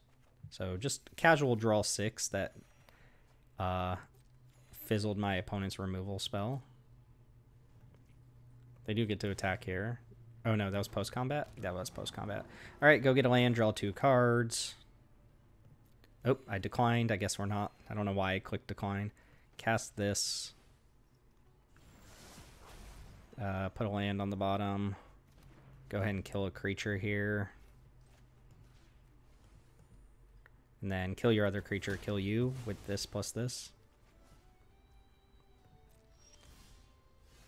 That works too, but I like this one. Singing the praises of this Sea Tower Imprisonment. All right. Got there. I didn't feel like I was losing that game at any point. The Ray of Frost really turned things around. We are up in Platinum tier now, though. And we're 5-1. We do not kill quick. I mean, Pilgrim's Eye probably attacked like 10 times that game. 5-1, though. Let's keep it rolling. Blue-White Blink deck has been sweet. This is match number 7 coming up. All right, we're back on the draw. Too lazy to stand. Take a seat, my friend. Take a seat. We've got 3 blue sources and a Clever Conjurer. Illithid Harvester's fine. Ray of Frost to keep things. I think I keep this. I don't know. This needs to draw white mana and it needs to draw spells. It's not a great hand, but it does have decent blue cards that I can cast. I think I'll just keep this one. This one's borderline, though. It's borderline, especially given how kind of not great that card is at the moment. Black-green. All right, everything turned out fine.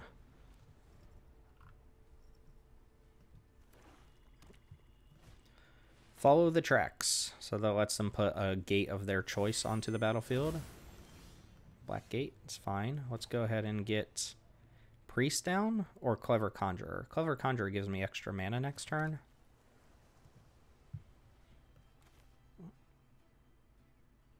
Yeah, this is fine. I view this card very similarly to the Vampire Spawn. The effect it has on the game is going to be the same no matter when you play it. Minthara is really strong. You can read that one real quick. They did change it a little bit. It's actually better than its paper counterpart. Although it is tied to the creature itself, not necessarily the experience counters is what I'm looking for there. So here we can go Priest plus keep up Ray of Frost. Seems just fine.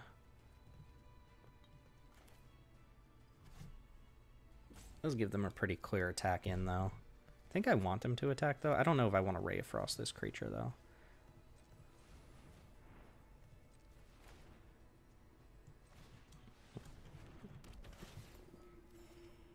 That's fine. Let's untap White Source and pass. So anytime a permanent leaves the battlefield, like sacking a treasure, losing a creature, they go up on intensity, and then their creatures get +1/+0 equal to the intensity. It's actually a very strong effect, especially since you can trigger it once on each turn, yours and your opponent's. Not too hard to turn it into some sort of Anthem type card. Druid of the Emerald Grove, so this is just going to do some rampy stuff. It's fine.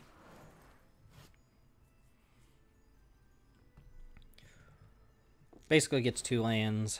They're going to put 1 on the battlefield, 1 in their hand. So Cultivate attached to a 2/2 is pretty strong. They've got tons of mana here. Do I Ray of Frost something? Ray of Frost Minthara? Seems fine.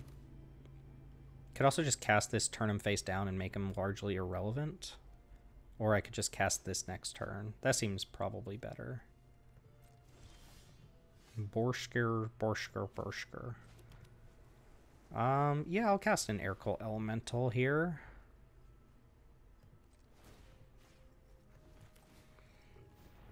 Get Minthara off the board for a second. Am I attacking? I don't think my opponent blocks because... Oh, that triggered Minthara? Wow, that's absurd. I kind of don't want to attack into that. I don't want to give him that option. Black Dragon comes down and kills Clever Conjurer. -3/-3. Pretty good. Pretty strong. Black Dragon is obnoxious. I didn't necessarily need that Clever Conjurer, though.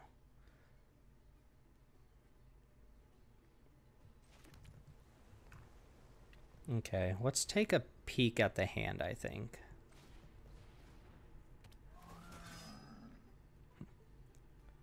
Alright, so 1 spell, Dreadlin Orm, and Minthara. We're gonna go ahead and make this just come in tapped, I guess. Doesn't really make too much of a difference. Pass.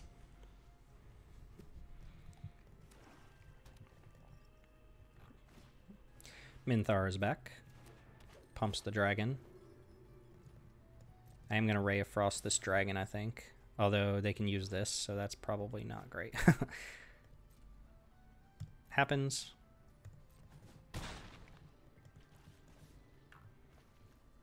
Yeah, because that gives hexproof. Undersimplify is kind of good. So now I go Ray of Frost and I undersimplify the Dreadlin Orm.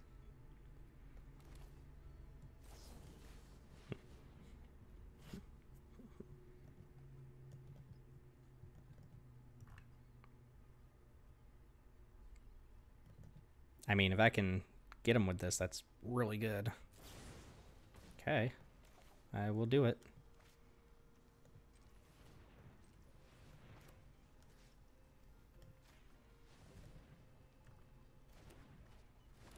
It doesn't have the perpetual boost because it was not a creature. It was not a creature spell, rather. I'll hold my Aircult Elemental back. We do know they have 1 spell in hand. We don't know about the other 2 cards. Okay. Other 3 cards, I should say.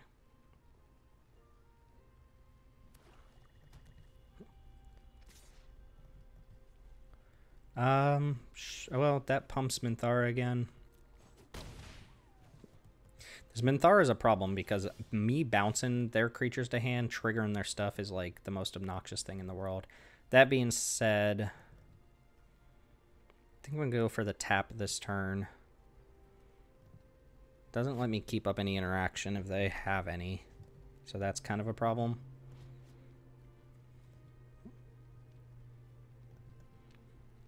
Turning this face down would be pretty strong.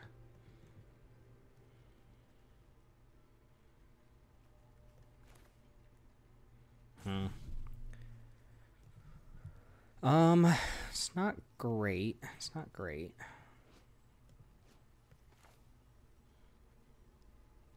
Could peek at their hand by just blinking this thing.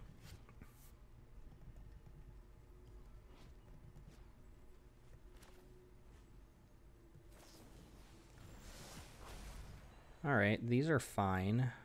What do I put on the bottom, though? These are all kind of good. I think flyers are going to get me through this game. Maybe I just put this on the bottom. Alright, I think what I'm going to do here is just tap Minthara and this 3-2. Keep them tapped down for a turn, and then look to Harvester next turn, get some damage in, see what happens. Opponent on 4 cards. I think we still know there's a spell in hand, plus at least one non-creature or non-land card from the gate.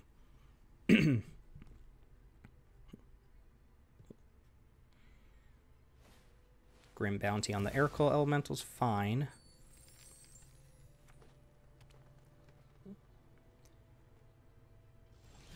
Alright, let's attack.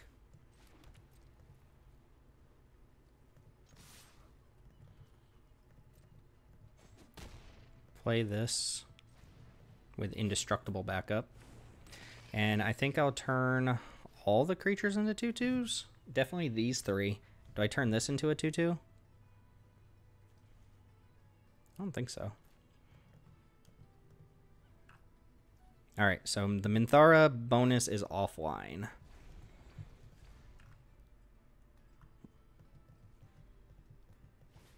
Another Grim Bounty. Indestructible, please.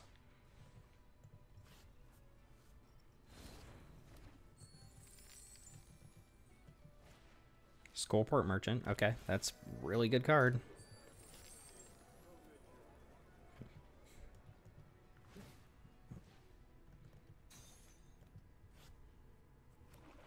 Like a really good card.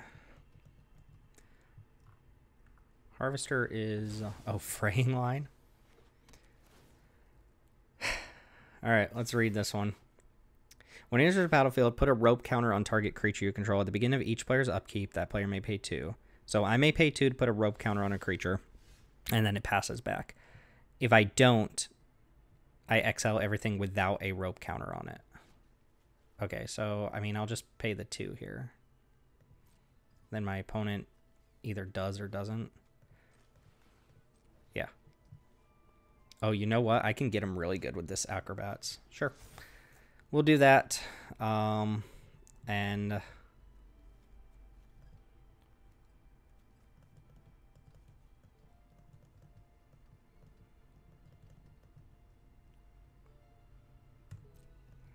that is kind of annoying.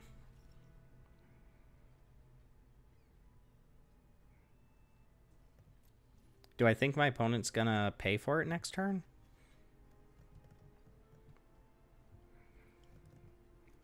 I don't know. It's a good question.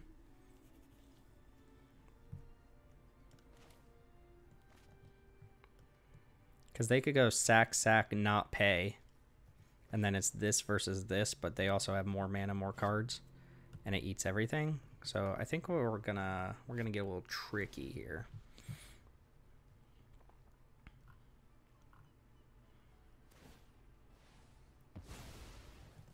Okay, so they're not gonna pay.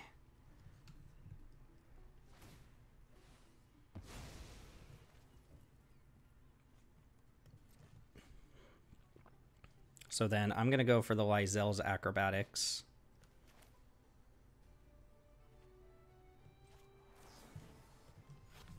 Blink out my creatures. So they're not going to pay for the Fraying Line now, but they did just sack their board.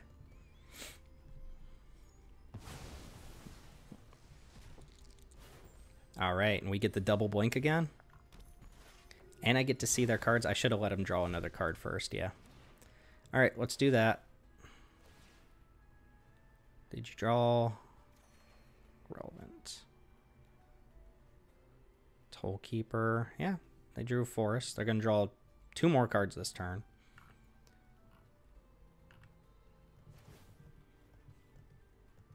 Still drawing during draw phase? Okay.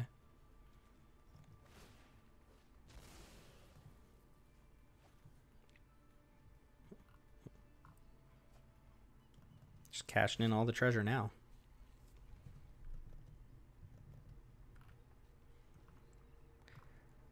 Alright, so both players kind of get to draw fresh-ish hands. If they attack with Skullport Merchant, I get to turn it face down on my end step. Why'd they pay? Oh, I guess because if they don't pay, the Fraying Line goes away. Cute.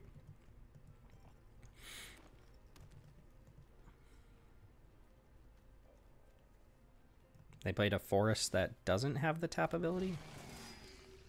Alright, well, we get to do some peeking here. Are they just dead? They might just be dead. Winorm, Bonecaller, Forest, one unknown. Yeah, this stopped being revealed. Let's make it so... this doesn't have to tap to use its ability. Let's just do that. Alright, so we will resolve that. I will pay 2. I will put a counter on this Harvester. And I think we're just going to go for the win here with this. If they don't have anything... well, they got something they can interact with.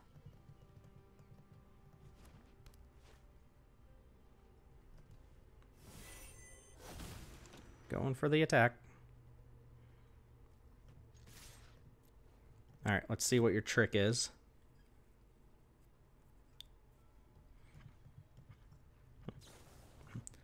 -2, -2. That puts them at 1. Okay, nice. So fraying line, they don't pay here, right? And then my board is basically going to die because the Harvester is going to get another -1, -1.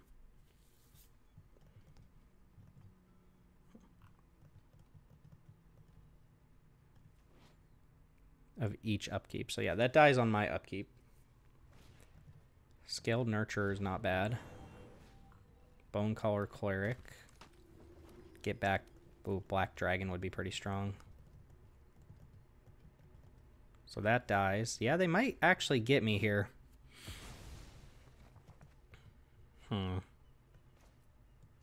So I play this and this. They bring back Black Dragon and kill one of them.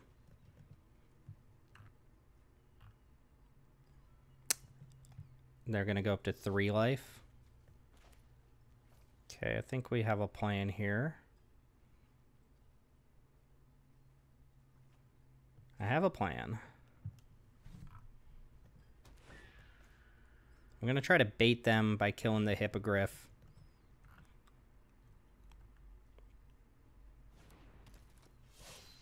Yeah, so what I'm going to try to do here, assuming they get back Black Dragon and they kill a creature, I'm going to bait them into killing the Flyer because it's just better right now. They might kill the 3/3, but then use Allure to sneak in that 3 damage because they're going to go up to 3 life if they cast this Dreadwinorm. Maybe they don't cast it, though, and then it doesn't matter which creature they kill. Man, they had another removal spell, though. That's so bad for us. Still not over. So I killed my other creature. Do they cast the Dreadwinorm? 2, 3, 4, 5. Yeah, they cast that. Oh, they didn't cast it. What? So now... I don't think we used this, do we? That's 1, 2, 3, 4, 1, 2, 3, 4. Why didn't they cast this as a creature? I mean, they're going to need to draw something here or else Allura will kill them, but I think that's all we've got going for us now. Them having a second removal spell, the Ettercap especially, was pretty brutal. Play this and pass. They got extra draws, too. They've got the Skullport Merchant. But they will need to draw something. I suppose I could have specialized this, but doesn't actually do anything. They're going to put some +1 counters on Black Dragon. That's fine. It doesn't change the clock, really.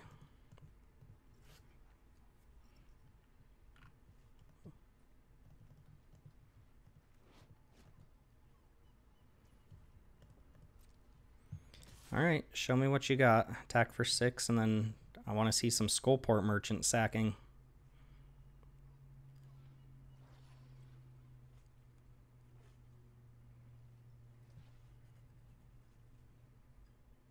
No, don't look at the graveyard.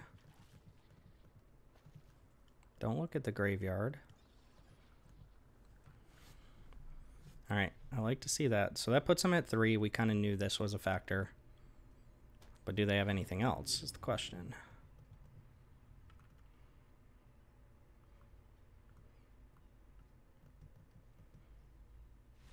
Nice. They didn't even try to draw with Skullport. Can you not activate abilities? Maybe you can't activate abilities on the enchantment. Ooh, that was a close one too. Yikes. The frame line was kind of interesting. I didn't realize that one made the cut. It's a little bit weird of a card when you transfer it from multiplayer to 1v1. But that puts us at, what, 6-1? We got one more match here. Or 2 if I take an L. But we've had some close games. We'll go ahead and jump in and hopefully just win out here. All right, welcome back. Potentially final round against Zislea. Okay hand. Needs to draw more lands, obviously. Not super powerful hand by any stretch. But we'll see what's going on. A little bit of protection here. 1/3 blockers, not bad early on. Doesn't hit a third land. Starts to look a little bit sketch, but...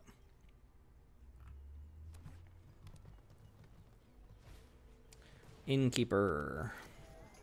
Could just kill that right away. Did draw the third land, so we will not kill that right away.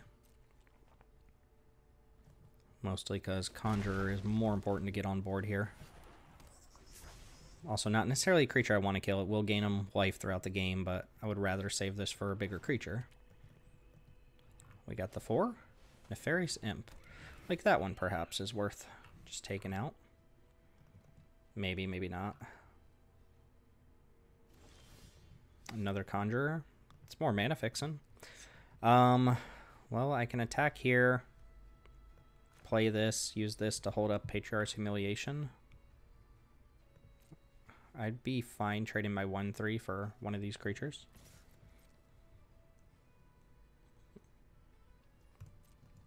Kapow! Take that.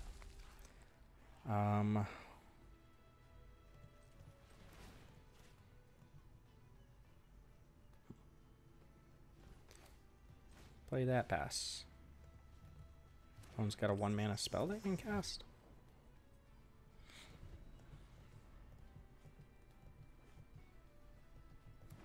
This card is fine.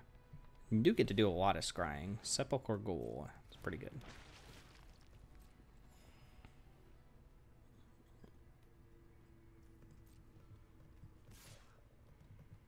Could just tap down my opponent's whole crew with this card next turn.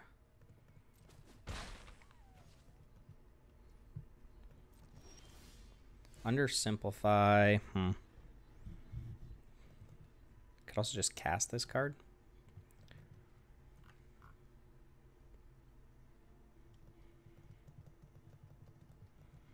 Could attack with the Clever Conjurers, which trade for anything on defense here. Is this card worth casting just to get the 2/2? Down, it's not great.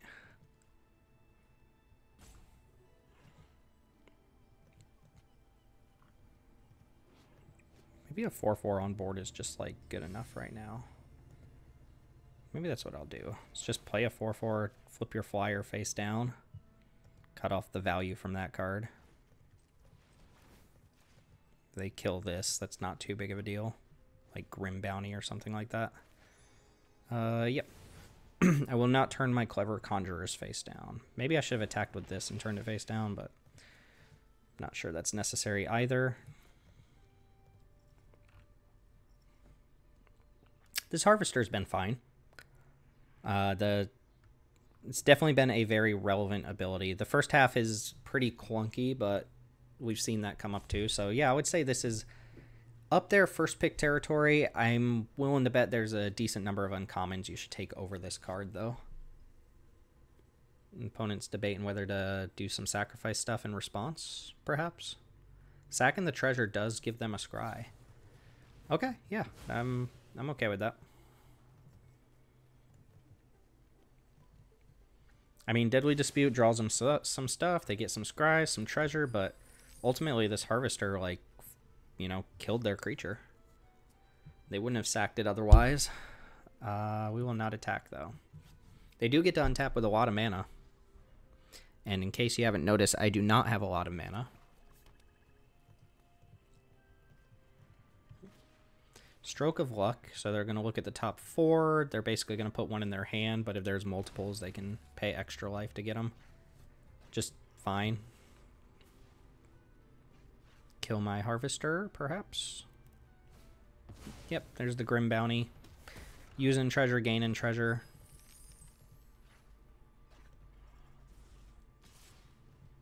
Would I trade Invoker for Peace or for Innkeeper? I think so. I don't care about this Invoker very much.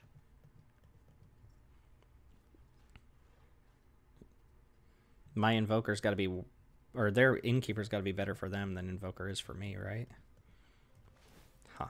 And it also turns off some sack fodder later on down the line. Okay, so yeah, traded 1-3. Traded a lot of resources across the board there. Obviously, I don't have a ton of mana, but, you know, it is what it is. Do we attack here for 4? I could attack and just hit this now while my opponent doesn't have anything to sack to it. Keep the blur up.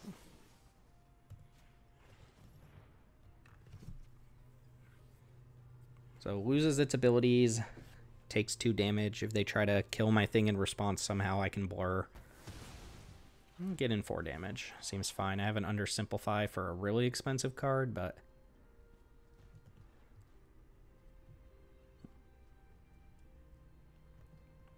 I would say Undersimplify has been underperforming here. I guess that's not true. Like, we've used this early on to counter some 3-drops. Underperforming's not. I mean, it's performing basically exactly where you would expect this Quench style card to perform. Yeah, I'll get in my 4 here. Opponent has something they can cast. I don't know what it is, but not sure why they would use their treasure to cast whatever it is to try and kill a clever conjurer. Doesn't seem great. They are outcarding me at this point. Hook Horror. Okay. Card's decent. It's a 3-3. Dies comes back as a 2-2. Dies comes back as a 1-1. And then it's perpetually tiny. Seems like a fine card. We need to draw our priests really bad. We're super far behind in this game. Got basically nothing going on.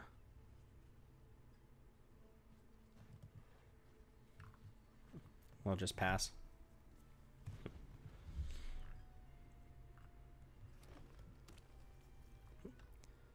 Yep, activating the gate. Does mean they don't have a lot of action in their hand, though, if they're just snapping that off, right? They played this last turn on like 7 or 8 mana. Shambling Ghast is okay. I wonder if I double block the Hook Horror here. I don't think so. Can take 3.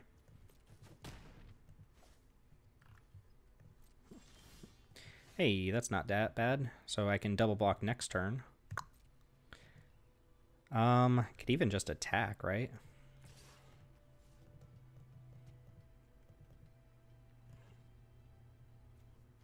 Attack for 4. They attack me back for 4.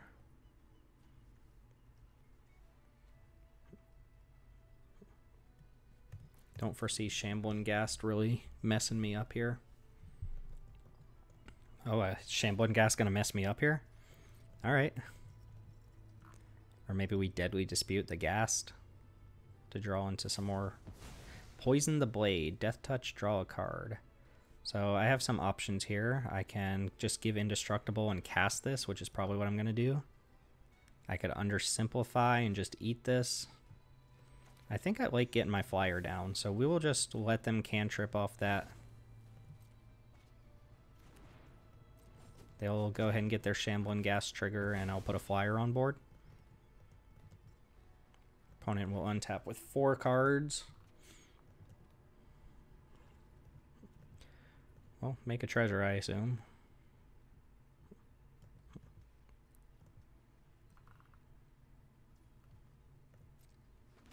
And we'll go ahead and cast this. Leave ourselves vulnerable this turn. Opponent 4 cards, 9 mana, 3/3 on board.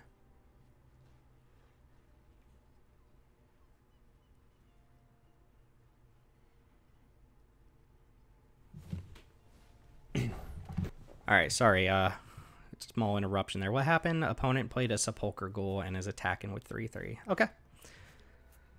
Well, Hook Horror is good with this Sepulchre Ghoul. Just free sacrifices. I don't have a great way around it. Whenever it attacks, target attacking creature without flying. So yeah, I can just jump up in the air here, which is fine. Blur back up. I have you hear something on watch. Let's go ahead and jam for 4.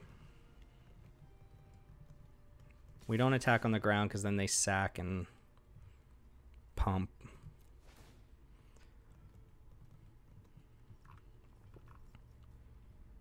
It's going to be a close game. Good blur target would go a long way, I think. They're looking at their graveyard. Ruh-roh. All right, get in the 4.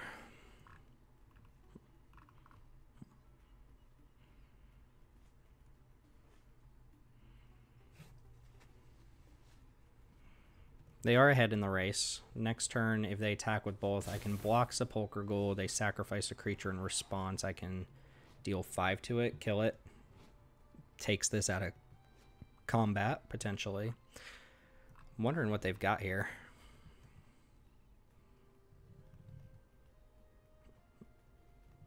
I still feel like I need to draw into something good.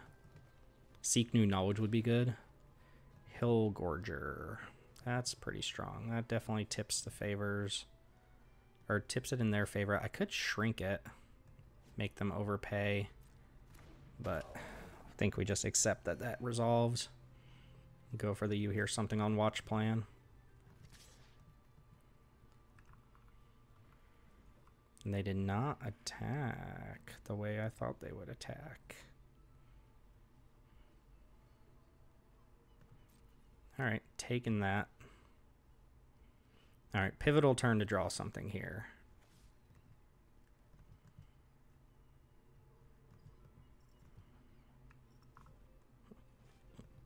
Still looking at that graveyard, though.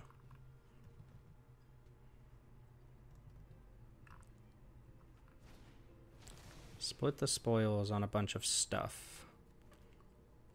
Alright, we'll get the undersimplify.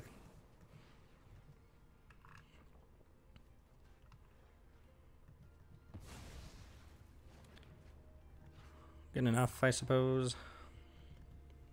Note that they're getting priority at every point because they can activate this. If I don't draw something here, I'm feeling kind of dead, but maybe not. Maybe not. Oh, perfect. Perfect. Okay, so now we're jamming. Attacks. Got to kill him in 3 turns. Get in that 4. And priest it up.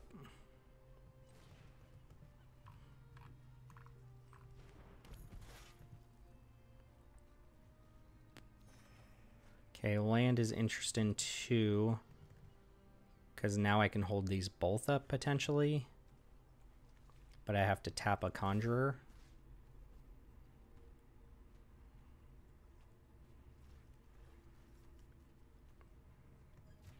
All right. Let's not auto pass. We made that mistake already.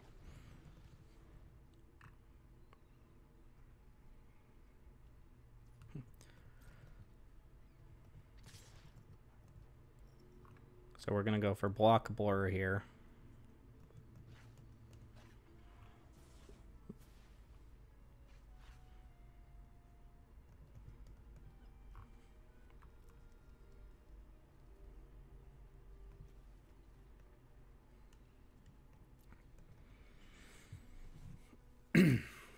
Close game.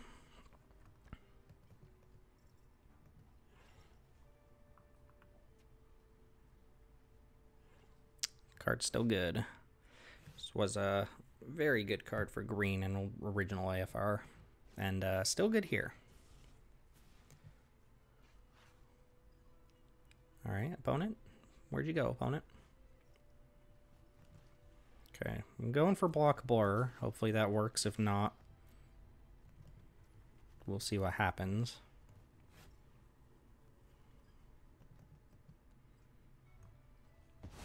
Nice. Oh, beautiful, beautiful. Okay. The 1 life gain here might matter a lot too. Okay, take no damage this turn. That seems extremely important. Opponent just passes. All right, we got some defense, 5, 6, 7. Well, let's get in flyer plus priest, I guess.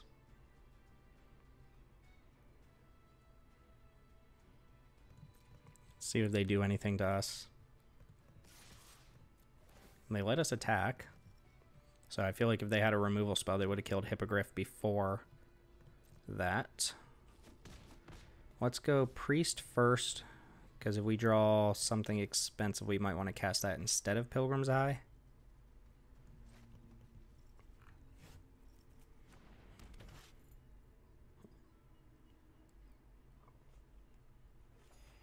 Blur. That is definitely something we could cast instead of Pilgrim's Eye. I think Pilgrim's Eye plus you hear something on watch is going to be just fine enough to ensure I don't die. I don't think I need to get super fancy with the Blur here. I wonder if I'm playing into like another Blood Money or something like that. We shall see.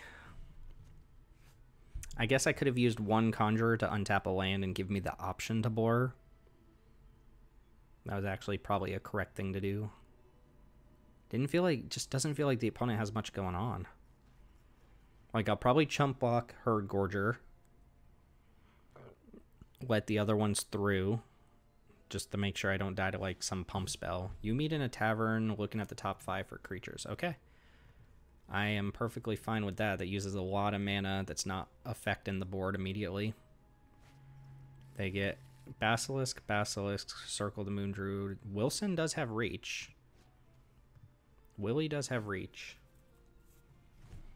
And could possibly turn into, let's see, the green version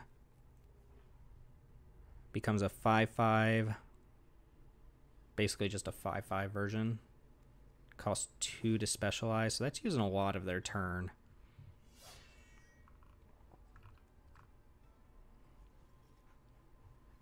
So they go 2 mana, discard like a Basilisk, and then it really comes down to whatever that last card is, because I can use this to +1/+1 my team and just push through. 3 flyers. They could also potentially specialize black here, which gives nothing really different. It gives menace. It'd just be worse than specializing green.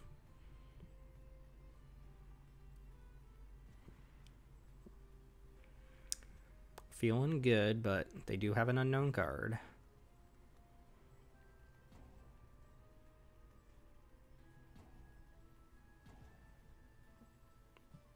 An unknown card and decisions to make.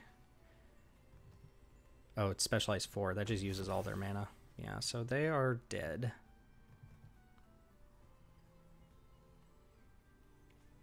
The Majestic Bear. Wilson.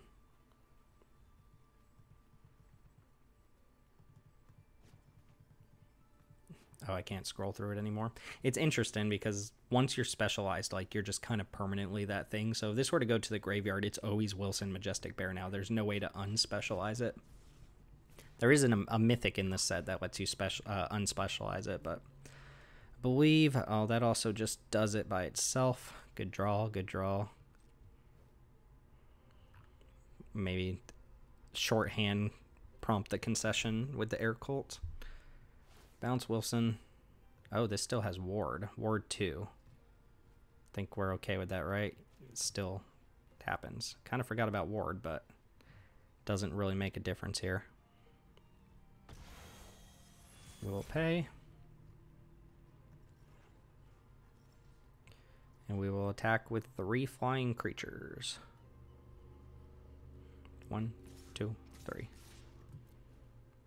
Priest gains flying. Get in for 5. GG's. I feel like I played against a lot of opponents who flooded today. And, you know, I'm not complaining. I'll take my 7-1. And you know what? Our one loss was to blue-white blank, so, you know, if you think about it, it's kind of like 8-0. Pretty sweet, though. Yeah, lower tier ranks and all that good stuff, but that usually doesn't weigh into how I'm playing my deck or anything like that. We'll save that one for later. Let's take another peek real quick, kind of figure out what worked, what didn't work. Glad I didn't splash, even though I don't think it would have hurt too much. Deck kind of ticked. Kind of did exactly what I wanted to. Standout card. This was amazing. OG was way better than I thought it was going to be. Acrobatics looked a little clunky in most of my opening hands, but did some pretty busted stuff. I imagine if I replaced this with another Blur, it probably would have had kind of the same effect, except in like one or two situations. So not convinced you should be like first picking this. Ithilid Harvester felt pretty good. I'd be happy to take this card if I wasn't stretching my mana for it. Rest of the deck just felt like a real thing. Could have used what would have really been nice is if I could have replaced this with like a Dawnbreaker Cleric, just something to interact with my opponent's graveyard or gain a little bit of life. Humiliation, awesome. This card, fine. I think I just drew particularly well. Most of my priests came together. I didn't play against a lot of sweepers or anything like that. The Aircool Elementals felt way better here than they did in original AFR. So, yeah, that's the deck. I was skeptical of Blue-White Blink, but it definitely turned out to be a real thing here, and we actually got to kind of go off a couple times. So, pretty happy with the deck overall. Obviously, 7-1. Learned a little bit about the format, and we'll be moving on from there. It feels a little bit better than AFR right off the bat, although I'm still a little bit sad about some of the changes with the Baldur's Gate cards. But thanks for watching. I hope everybody enjoyed. That was a fun time, and let me know if you have any feedback. Remember, as always, you can subscribe to the YouTube channel here for more content. We'll have links to our Twitter account and our Discord where we set up our weekly cube drafts. And just to kind of remind you, we are doing a giveaway, a Secret Lair League of Legends Arcane Foil Edition. We'll be giving that away. It has a Rhystic Study in it and a couple other cards to a random person who participates in our drafts. They're free to play. You just got to have an arena account. And hey, if you don't have wild cards to craft a deck, we've got a dummy account you can borrow. So come join the Discord. Let us know that you want to participate in one of our drafts, and we can get you set up Wednesdays and Sundays. All right, that's it for this one. My name's Timothy here with Jank Diver Gaming. Thanks for watching, and I'll see you all next time.